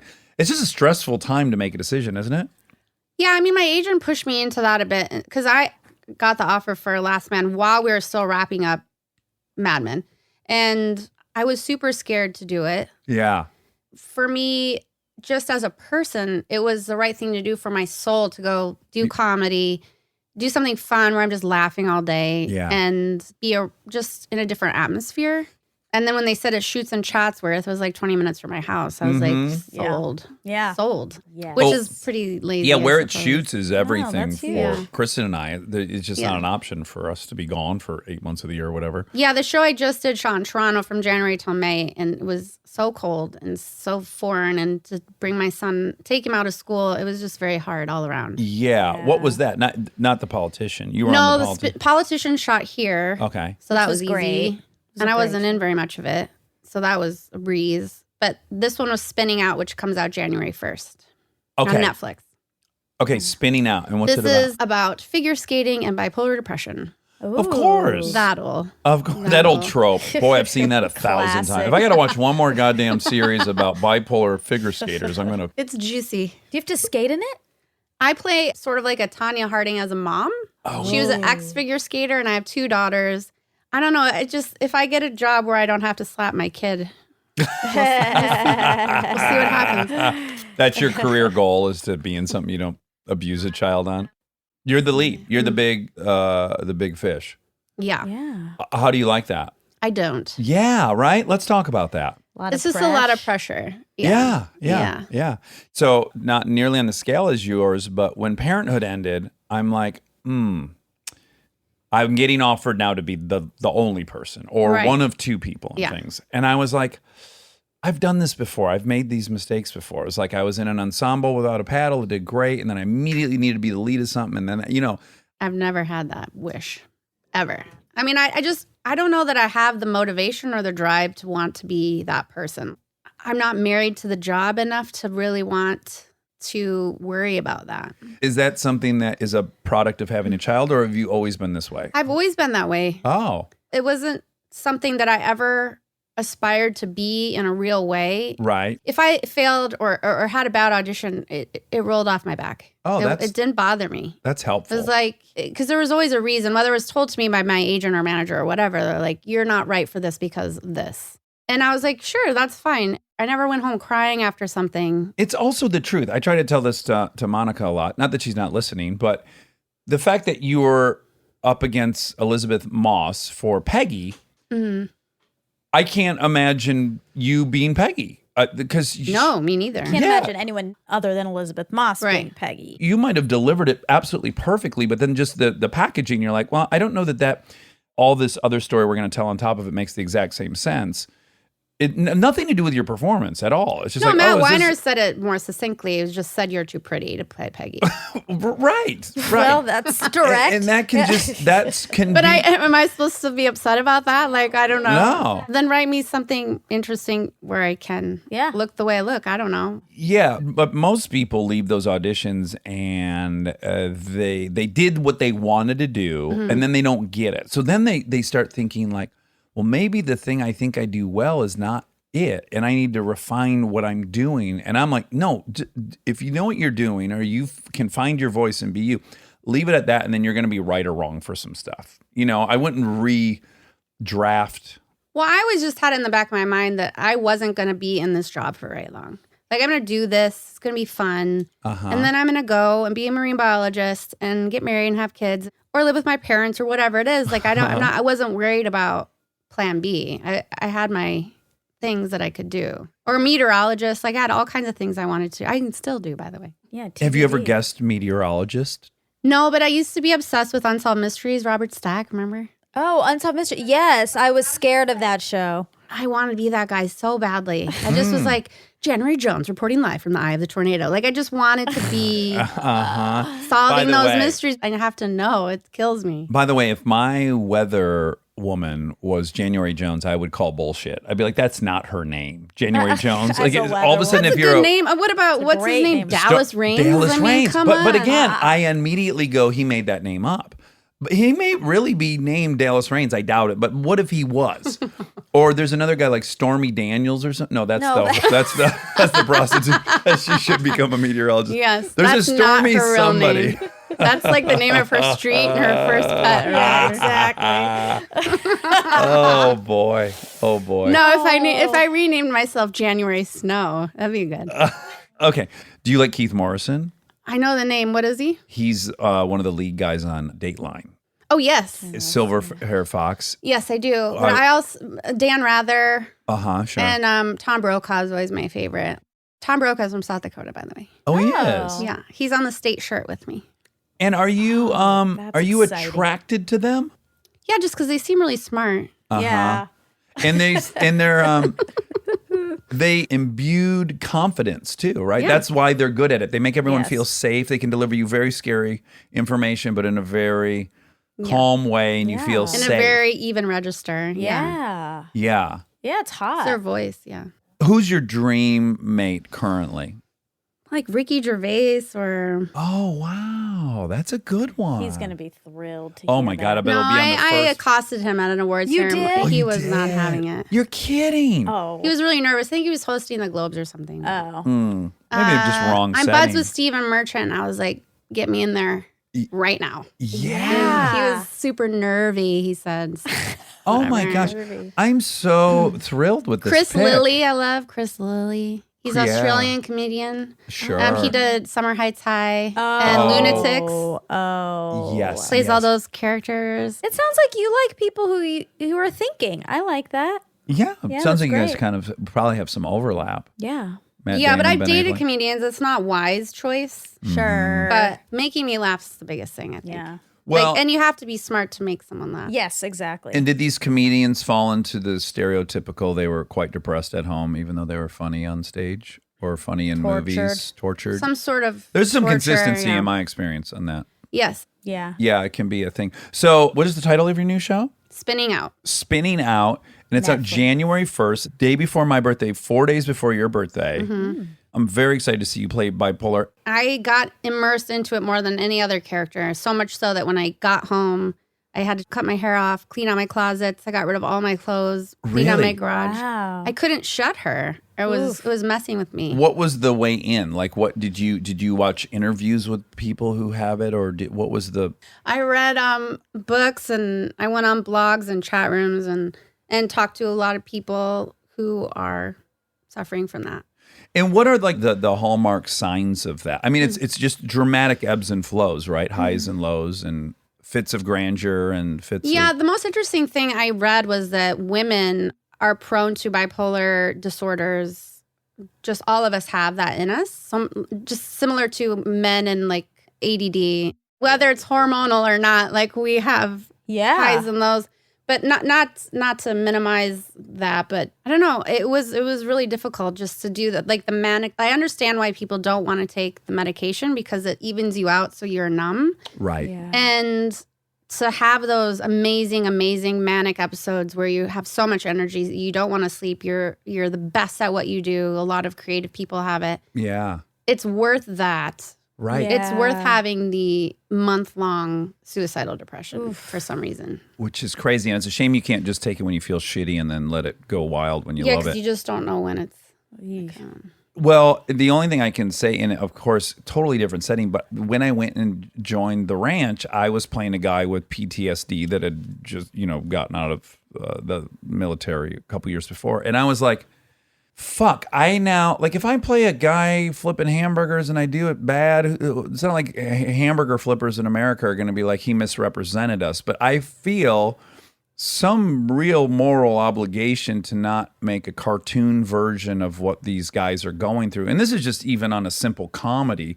And I imagine if I'm the lead of the whole thing and it is a drama, I think I'd feel it even more, just that kind of responsibility of the people suffering to do it justice.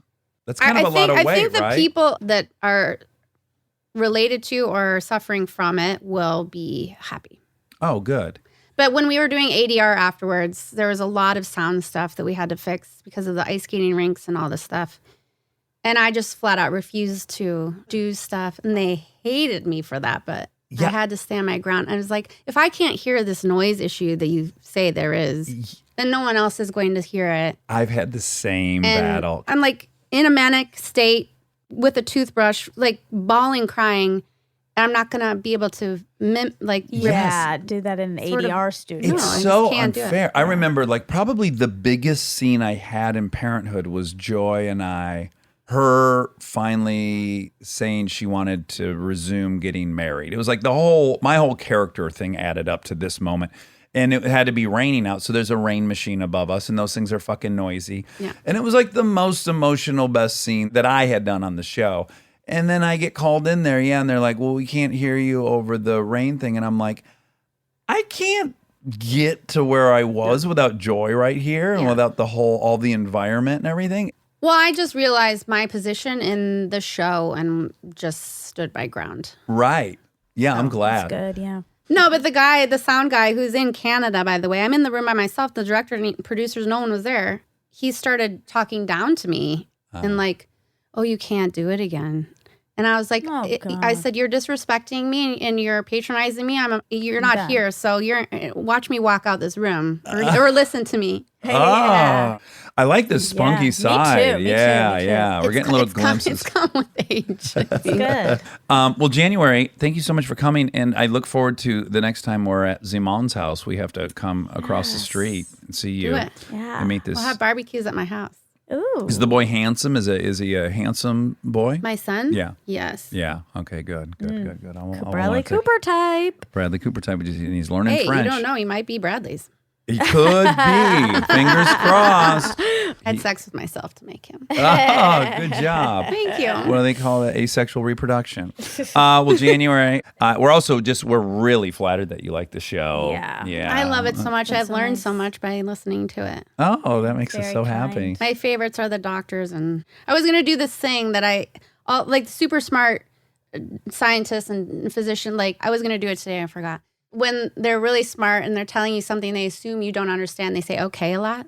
So I did this role, okay, and she's bipolar, okay. And it's just like so horrible. Interesting. But if you'll hear it now, just trying to wait for you to catch up, but clearly you're not going to. So but stop saying okay because okay. What an interesting observation. That is I really interesting. want to look for that now. But yeah, you're right. If you're going like, well, the way that we know that stars are burning carbon is, when light gets emitted, we can do Okay. spectral analysis, okay? So you know that different wavelengths for every color, That's okay? so fascinating. So yeah, you're right. They got to check in like, are you still with Yeah, me? yeah. Should I You're continue not. on? Yeah.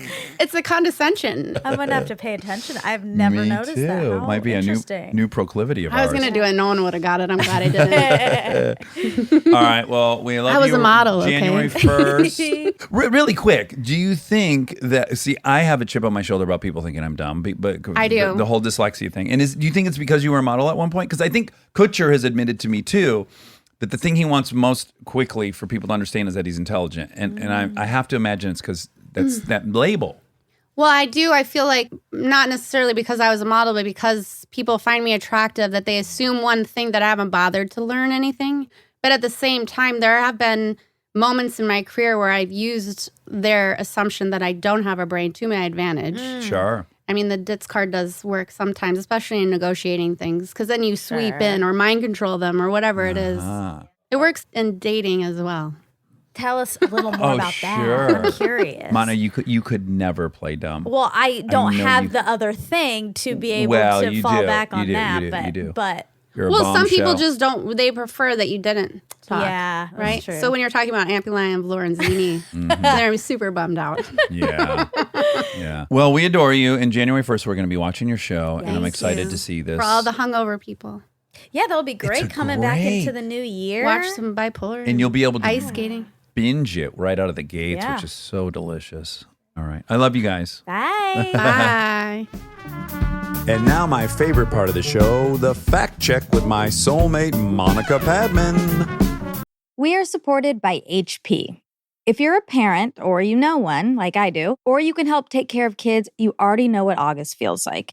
It's not summer anymore, it's the pregame. The supplies list, the forms, the "we need this printed by tomorrow" texts that come in at 9 p.m. And I say this as someone who's been on the receiving end of those texts in a former life. You're ready to help, and then the printer says no, out of ink, blinking at you, useless. It's such a small thing, but it will absolutely derail your night. So when I heard about the HP Smart Tank printer from HP, America's most trusted printer brand, I thought this is the kind of thing that actually makes life easier, not in a big flashy way, in a one less crisis way. Instead of those little cartridges that run out the second you need them, the HP Smart Tank uses refillable ink tanks, and it comes with up to 3 years of ink included. 3 years. That's 3 back-to-school seasons without the cartridge panic. HP can't fill out the forms for you, but they can make sure the printer is never the reason you're up past midnight. Search HP Smart Tank. Welcome to the fact check. We have a new person in the, well, we're not in the attic today. We're in my trailer again. Field trip. Bless this mess field trip. But there's a new member of the team, Google Home, Finally. which is going to alleviate all of our problems when we're trying to get fast answers to questions in the middle of these debates we have. So our new friend's already here. Hey, Google, how tall is Dak Shepard? Dax Shepard is 6 feet 2 inches tall. Bingo. Wow. Bingo. So well, smart. depends what day, really, because I'm between 6'2" and 3, depending on how my self-esteem is. Oh, I see. yeah. I see. Good job, Google. So great. I know. Hey, Google, who is Dak Shepard married to? Dax Shepard has been married to Kristen Bell since 2013. Oh, my goodness. This is a great reminder. Yeah. Well, we're lucky. It's going to really amp up our fact check. Well, it's going to make it a lot more rapid fire, in line with our fast math. Uh-huh. January Jones, sweet January Jones. Loved her. We had a really good time with her. Yeah, we did. And I was really delighted to see that she has taken up the habit of the nicotine spray based on the podcast. Yeah. Which makes me think we are doing our job to make this place better. Yeah, and she's very good friends with our friend Simone. Or Simon, if you want to do the German pronunciation. Yeah, if you want to butcher it, then you Simone. can call it Simone. But they're really good friends. And Neighbors. Neighbors And friends. and buddies. Not always the case. In my case, I've currently got 4 people border our property. Yeah. 2 of them hate me, one's ambivalent, and one I'm good with. But you have me as a neighbor now. Well, now, yeah, I got a fresh start. But I Yeah. already remember I shit the bed on the guy that lives to the east of the house. He said I planted on his property and I didn't agree with him. Yeah. And that one went south. But we've since mended that fence. That's good. Figuratively and literally. And then, yeah, you're across the street now. So Yep. that's a gimme. Yep. Yeah, we're off to a good start. Yeah. It's a friendly neighborhood. So she was talking about the percentage of men versus women who wear mouth guards because she said all the women in her family do. Mm-hmm. And anecdotally in my life, I've only known women who are using mouth guards to abate. Can I say that word there? To abate the night stress grinding? Yeah, sure. Okay. So it says, most people do not typically grind their teeth when they are awake. The awake activity usually consists of teeth clenching or bracing of the jaw to hold the teeth together, which about 20% of the population, typically women more so than men, will do from time to time. Interesting. About 60% of the population will have a rhythmic movement of the jaws while they sleep. But that does 60%. Okay. But that does not always consist of teeth contact, which accounts for about 8% of the population's tendencies. Some studies show that Botox will slightly reduce the intensity or frequency of the bruxism. That's a fancy word for it, for teeth grinding. Oh. Yeah, it's so much sexier to say I have bruxism. I suffer from bruxism. Exactly. Well, that's great. Fuck that mouth guarding. Just get some Botox. Well, no, I don't think we can tell people to get Botox. I'm telling you right now, throw that mouth guard in the Nope. trash can and stop at your... Do you know Charlie? Well, I don't know if I should give away Charlie's great idea. Charlie had a great idea to open up a Botox clinic that takes the stigmatism away from men getting it. And it's called Brotox. Isn't that good? That's really, really good. Do you think if bros just saw Brotox on the thing, they go, oh, I guess everyone's cool with it now. And they would go? Are men that stupid that all they need to see is bro in the front of something? I hope they're not that Like, stupid. let's try ones that would be even harder, like broginal rejuvenation. Oh, boy. Oh, wow. Do you get the root of that one? I sure do. Okay. How about I really hope. how about brost augmentation? Oh. Ooh. How about Brosimus Maximus? What's that mean? Oh, I'm sorry. I meant pussy pachydermis. Yeah, that one doesn't translate as well. No. Speaking of all this, so I made you a Christmas present. You made me the Birthday best birthday present ever. Thanks. The amount of time and thought that went into it.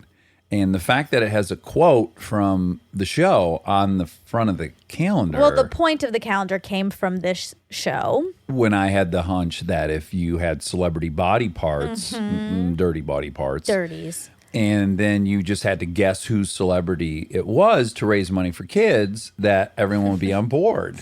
Yes. Yeah, so then you printed that out. And then inside is just a section of many men's physiques. Yep. You can't see their faces. No. In one case, you can see teeth. Well, Right. yes. You're just seeing pieces of them. but Slivers.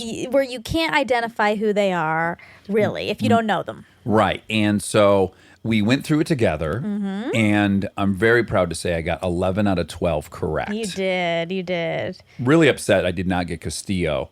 Yeah, the Godbot original. Godbod, the original Godbod, I didn't get. And that's largely because I've never seen that angle of his body. Sure. I only see it on Instagram and whatnot. Sure. I've never seen it up the shirt shot. That was a new angle. But the hardest one that you put on there, which was just brilliant. It was so brilliant. There was a fucking body scan, a section of someone's abdomen, bones, soft tissue, organs. It was an X-ray. It was an X-ray.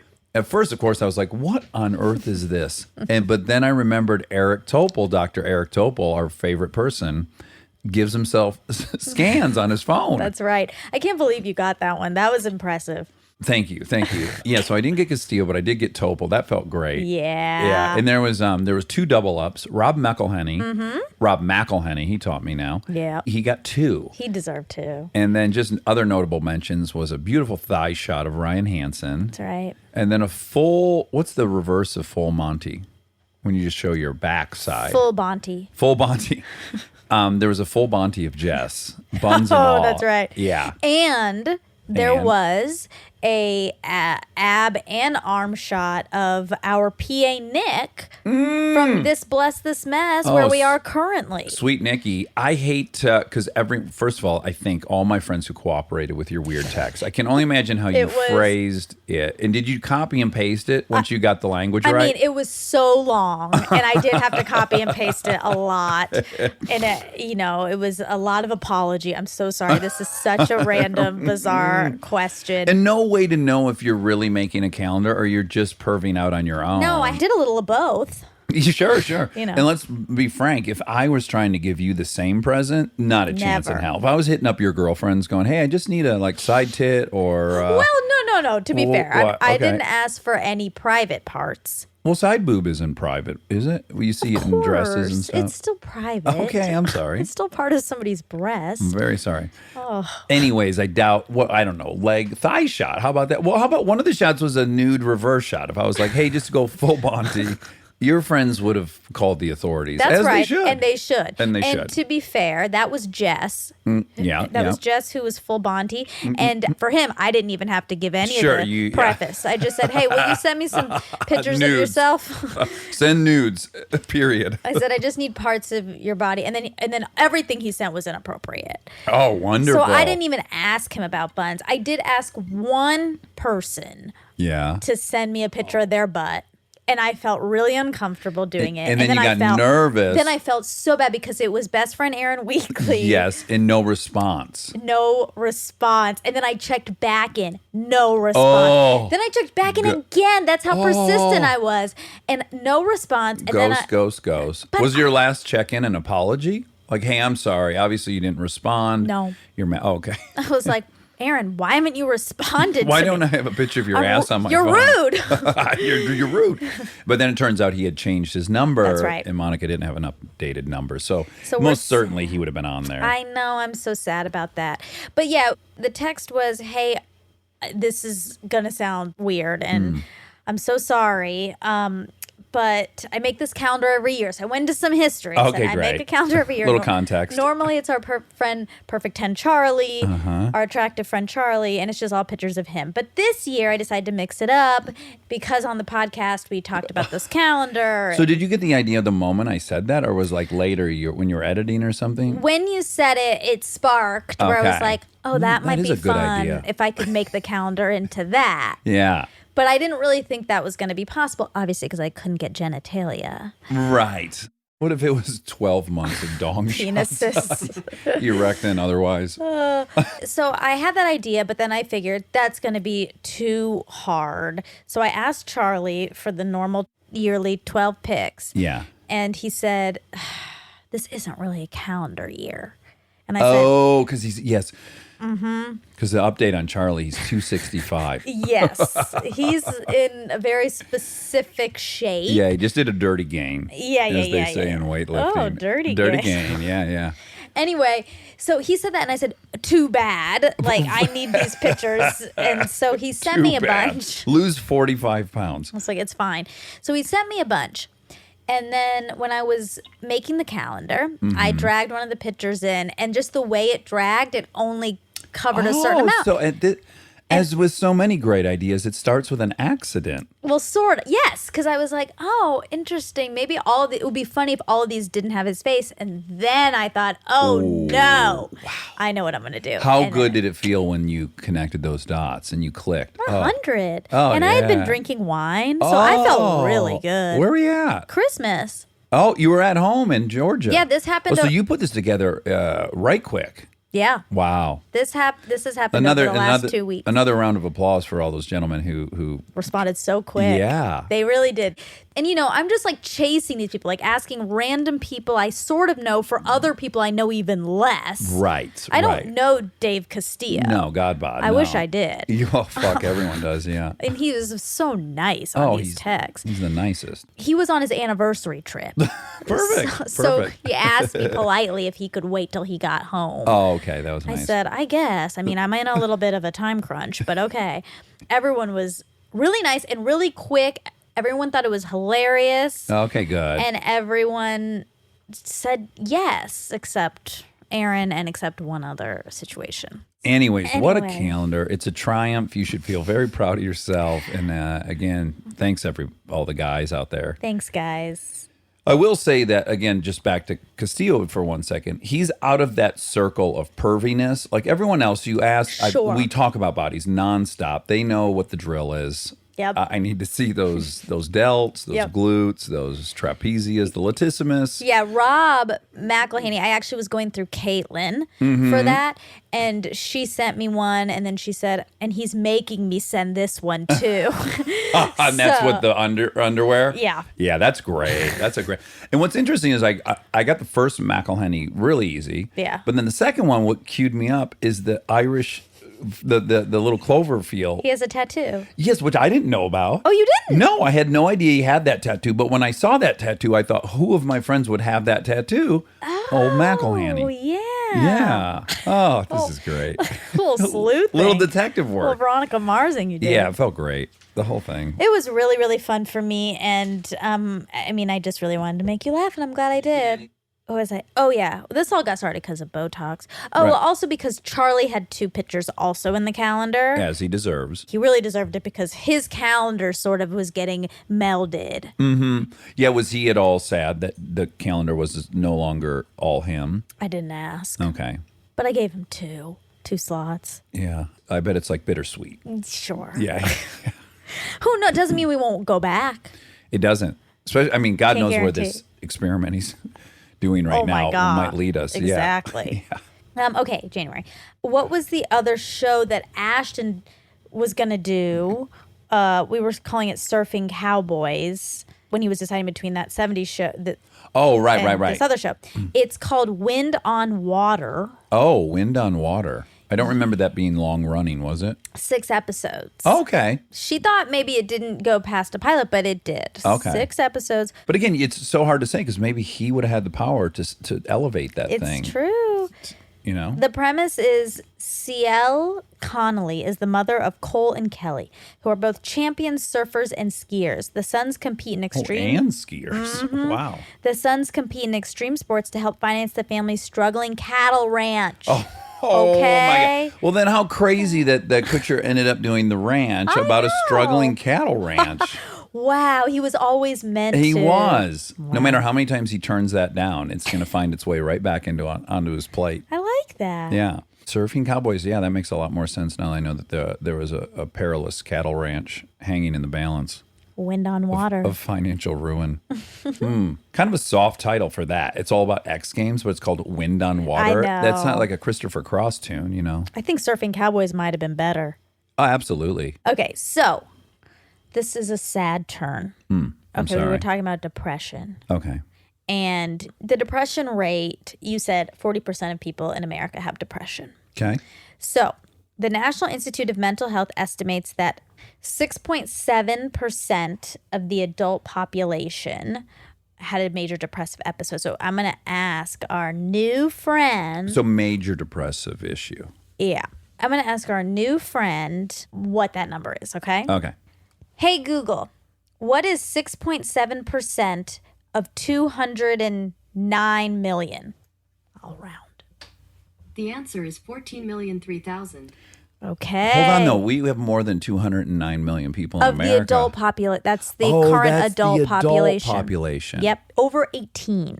So around 14-ish million. For a major. For a major and for only adults. Because kids also have. They do. Yeah. And I think if you were to widen that net out to just include moderate depression, I think it's much higher. I know. And just people who aren't saying that they are. Right, not Yeah. seeking any kind of It's treatment. 100%. 100%. Yep.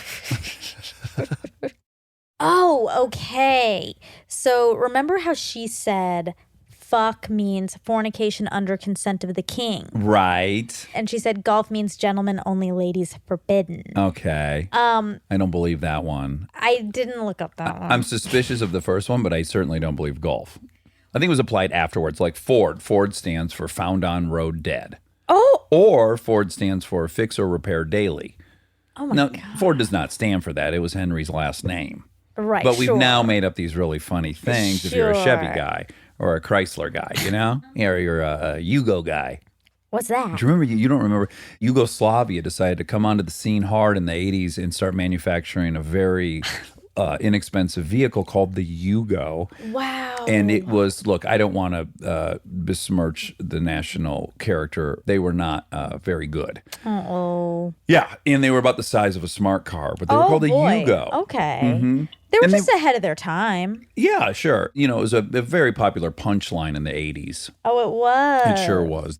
She's the Yugo of this, or he's the Yugo of that, Oh, or that boy. peanut butter's the Yugo of peanut butter. You know what I'm saying? Okay, I know. Yeah.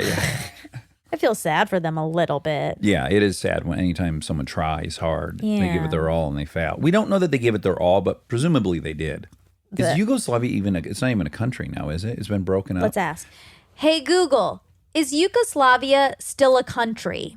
On the website worldatlas.com, they say, the monarchy was abolished in 1945 and the country was renamed the Federal People's Republic of Yugoslavia in 1946. When Yugoslavia was dissolved in the early 1990s, it broke off into the following countries that we recognize today: Bosnia and Herzegovina, Yeah. I love Bosnia. Herzegovina. I love the name. Me too. I mean, I've never Herzegovina. been there, but I love the name. Yeah.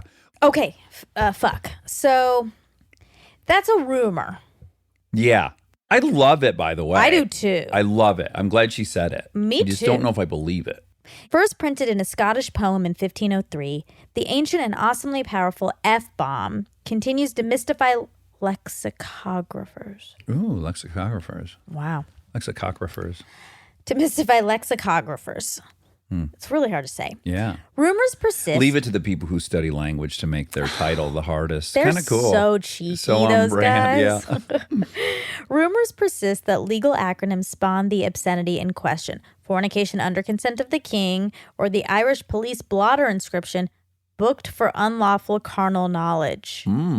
Oh, for unlawful carnal knowledge. Oh, interesting. For unlawful, C carnal, K knowledge. Yeah. Yeah. Interesting. It's all I can do not to go on a diatribe about how stupid the English language is, just hearing that. The fact that we have C and K in our fucking alphabet is so ridiculous. That C is sometimes an S. Just make it an S when it's that. Okay. When it's celebrate, spell it fucking SEL. I mean, Well, You know. maybe it was originally pronounced calibrate. then we should either call it calibrate, which makes me think of Celebrex, which is a medication we're not sponsored by, but it starts with a C, Celebrex. Okay. Ugh. I do believe that Benjamin Franklin made his own alphabet. You do. Yes, and it had less letters. He too was like, this is preposterous. This is not the most logical setup. Okay. Kind of like our metric system versus the standard system. It's really stupid. It is a little silly. I mean, I also think it's arrogant of Benjamin Franklin to be like, I don't like all these letters and I'm going to make my own alphabet just for me. No, he was making it for everyone. I'm a Hoity-toity. hoity-toity. Hear he, hear he. I don't like Oh, I that. love it. If someone is trying to make these systems we use better and challenging them, I applaud it. Okay. Well, we know how you feel. Anyway, so it's a rumor. But it's a rumor that's very old and long lasting. Do you like when things are unknown or do you like when they're known? I like leaving a little room for some mysteries still, because almost everything is, we can just ask our pal and we'll find out. It's still fun to have force you to speculate a little bit. Yeah, I like that. Yeah. I mean, as a fact checker, I kind of have to say You that I covet like facts. the known. Yeah. But on my off days, There's a little whimsy. okay. We talked about John Benet Ramsey. There are so many documentaries. I really want to watch. Did she say she listened to a podcast or watched a documentary? On John Benet Ramsey? Yeah. Yeah, it's a doc. I've seen it. It's really good. Yeah. I want to see it. It's called Case Closed, John Benet Ramsey. But there's actually a lot of them. But that one was really good. It was on CBS. Okay, that's a trusted broadcast. Very trusted, even though we're technically on ABC ground right now. Oh, that's right. Hallowed ground. Hallowed ground. Well, I didn't say it was the best. I just said it was trusted. Yeah, sure. I think even ABC would concede that CBS is trusted. I would hope so. Oh, okay. You were trying to convince her that everyone your age was concerned about the nuclear activity. Oh, and I remembered the name of that movie. That's what I was about to say. What do you remember it being? The Day After. Yep, it's The Day After. Yeah. 1983. Wow. I was 8 years old. According to my research, it says 1983, ABC's depressingly sober TV movie, The Day After. Oh. It told the story of a handful of people in and around Lawrence, Kansas, who had the misfortune of surviving an all-out nuclear war between the United States and the Soviet Union. Ooh. Now, what's funny is, well, I think a lot of people watch it, but whatever. The point is, if that same show had been launched today, it would be humongous. It'd be Walking Dead. Like, we now love that. Yeah. The Day After. We love it. That's true. Although I wonder if we would love it right now in 2019, 2020.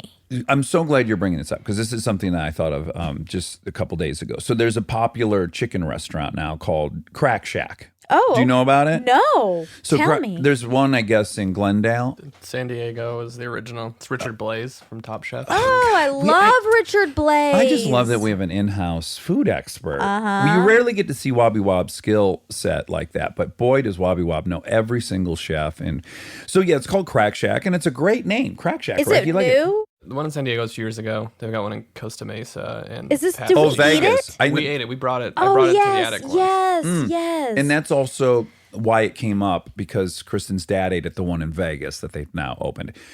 At any rate, great title, right? Crack Shack. But I lived through the crack epidemic. It would not have been a good title in like the late 80s. And I was thinking, what if you open up a restaurant called Opioid Shack? Not gonna go over well. And it just really illustrates how emotional we are about things. Because like right now, Opioid Shack sounds terrible. It sounds really bad. It's depressing even to hear the name Opioid Shack, It's also right? just a really bad title. It doesn't rhyme. There's no alliteration. Mark my fucking words. There's going to be, in 2030, there'll be some chicken restaurant called Oxy Chicken. But not Opioid Shack. Maybe opioid. I can't even say it. Opioid Shack. See, this is a horrible title. No one can even say it. Heroin Shack. I think crack is related to chicken, though. How? Well, it's a play on Crack many chicken. things. The crack chicken is a thing. Okay. But We it's all a know play. what Crack It's a Shack's playing It's on. a play, yeah. But it's saying that the food is so good, it's like crack. And now you can say that. You can make that joke on every single soft sitcom. You can make that joke now. Sure.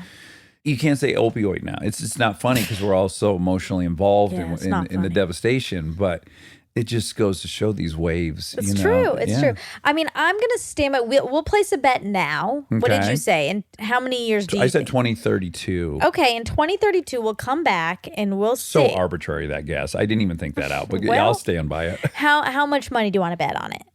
Well, so I think $1,000 today in 2032 will be worth about 1.6 million. So Oh, let's boy. let's Okay. bet 1.6 million. Okay, 1.6 million on that. There, I think Some will opioid- not be Opioid Shack.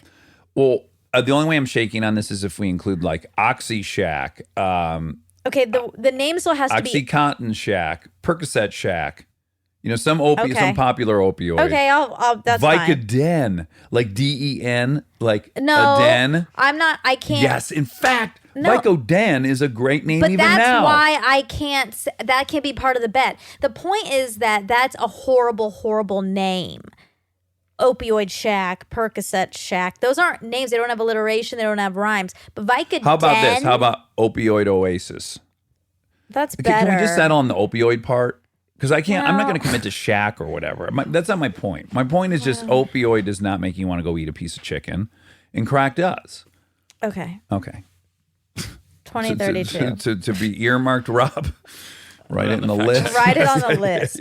Yeah. Earmark that till Oh my God. I 2032. hope we're still doing Oh, we this will. in 2032. We're going to.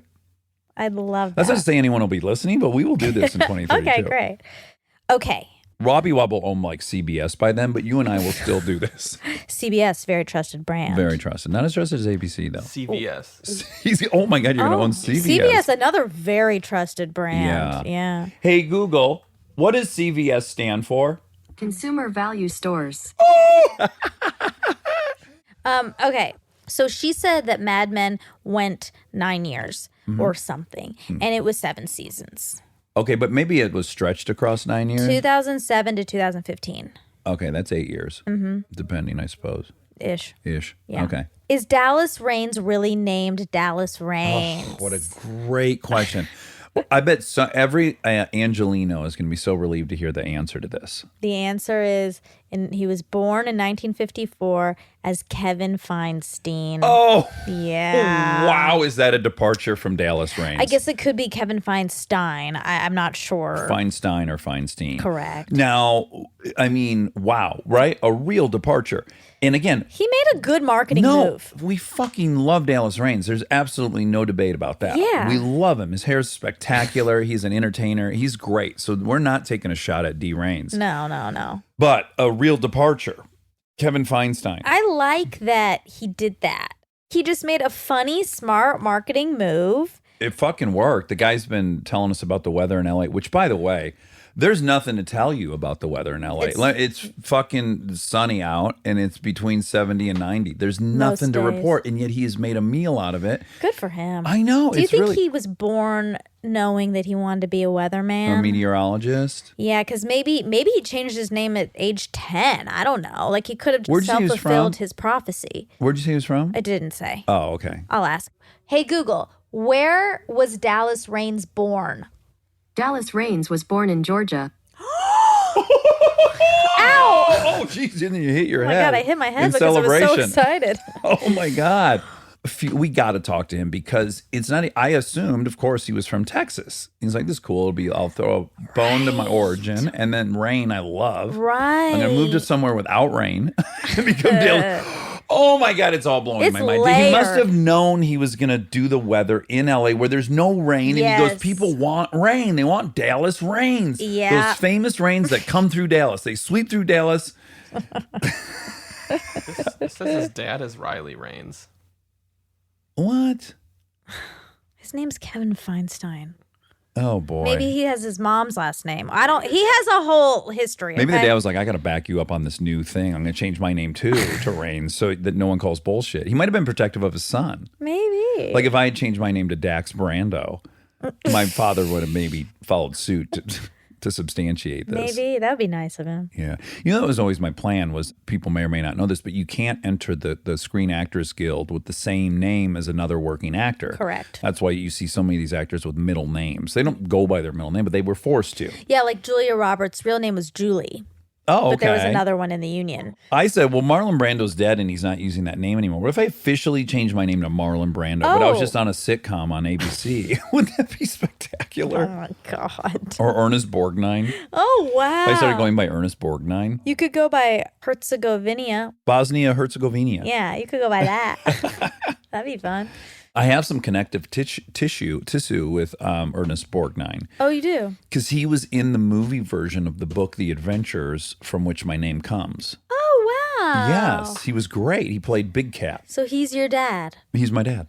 Yeah. Wow. Yeah. Wow. It's But all not- twisted. Your life is so.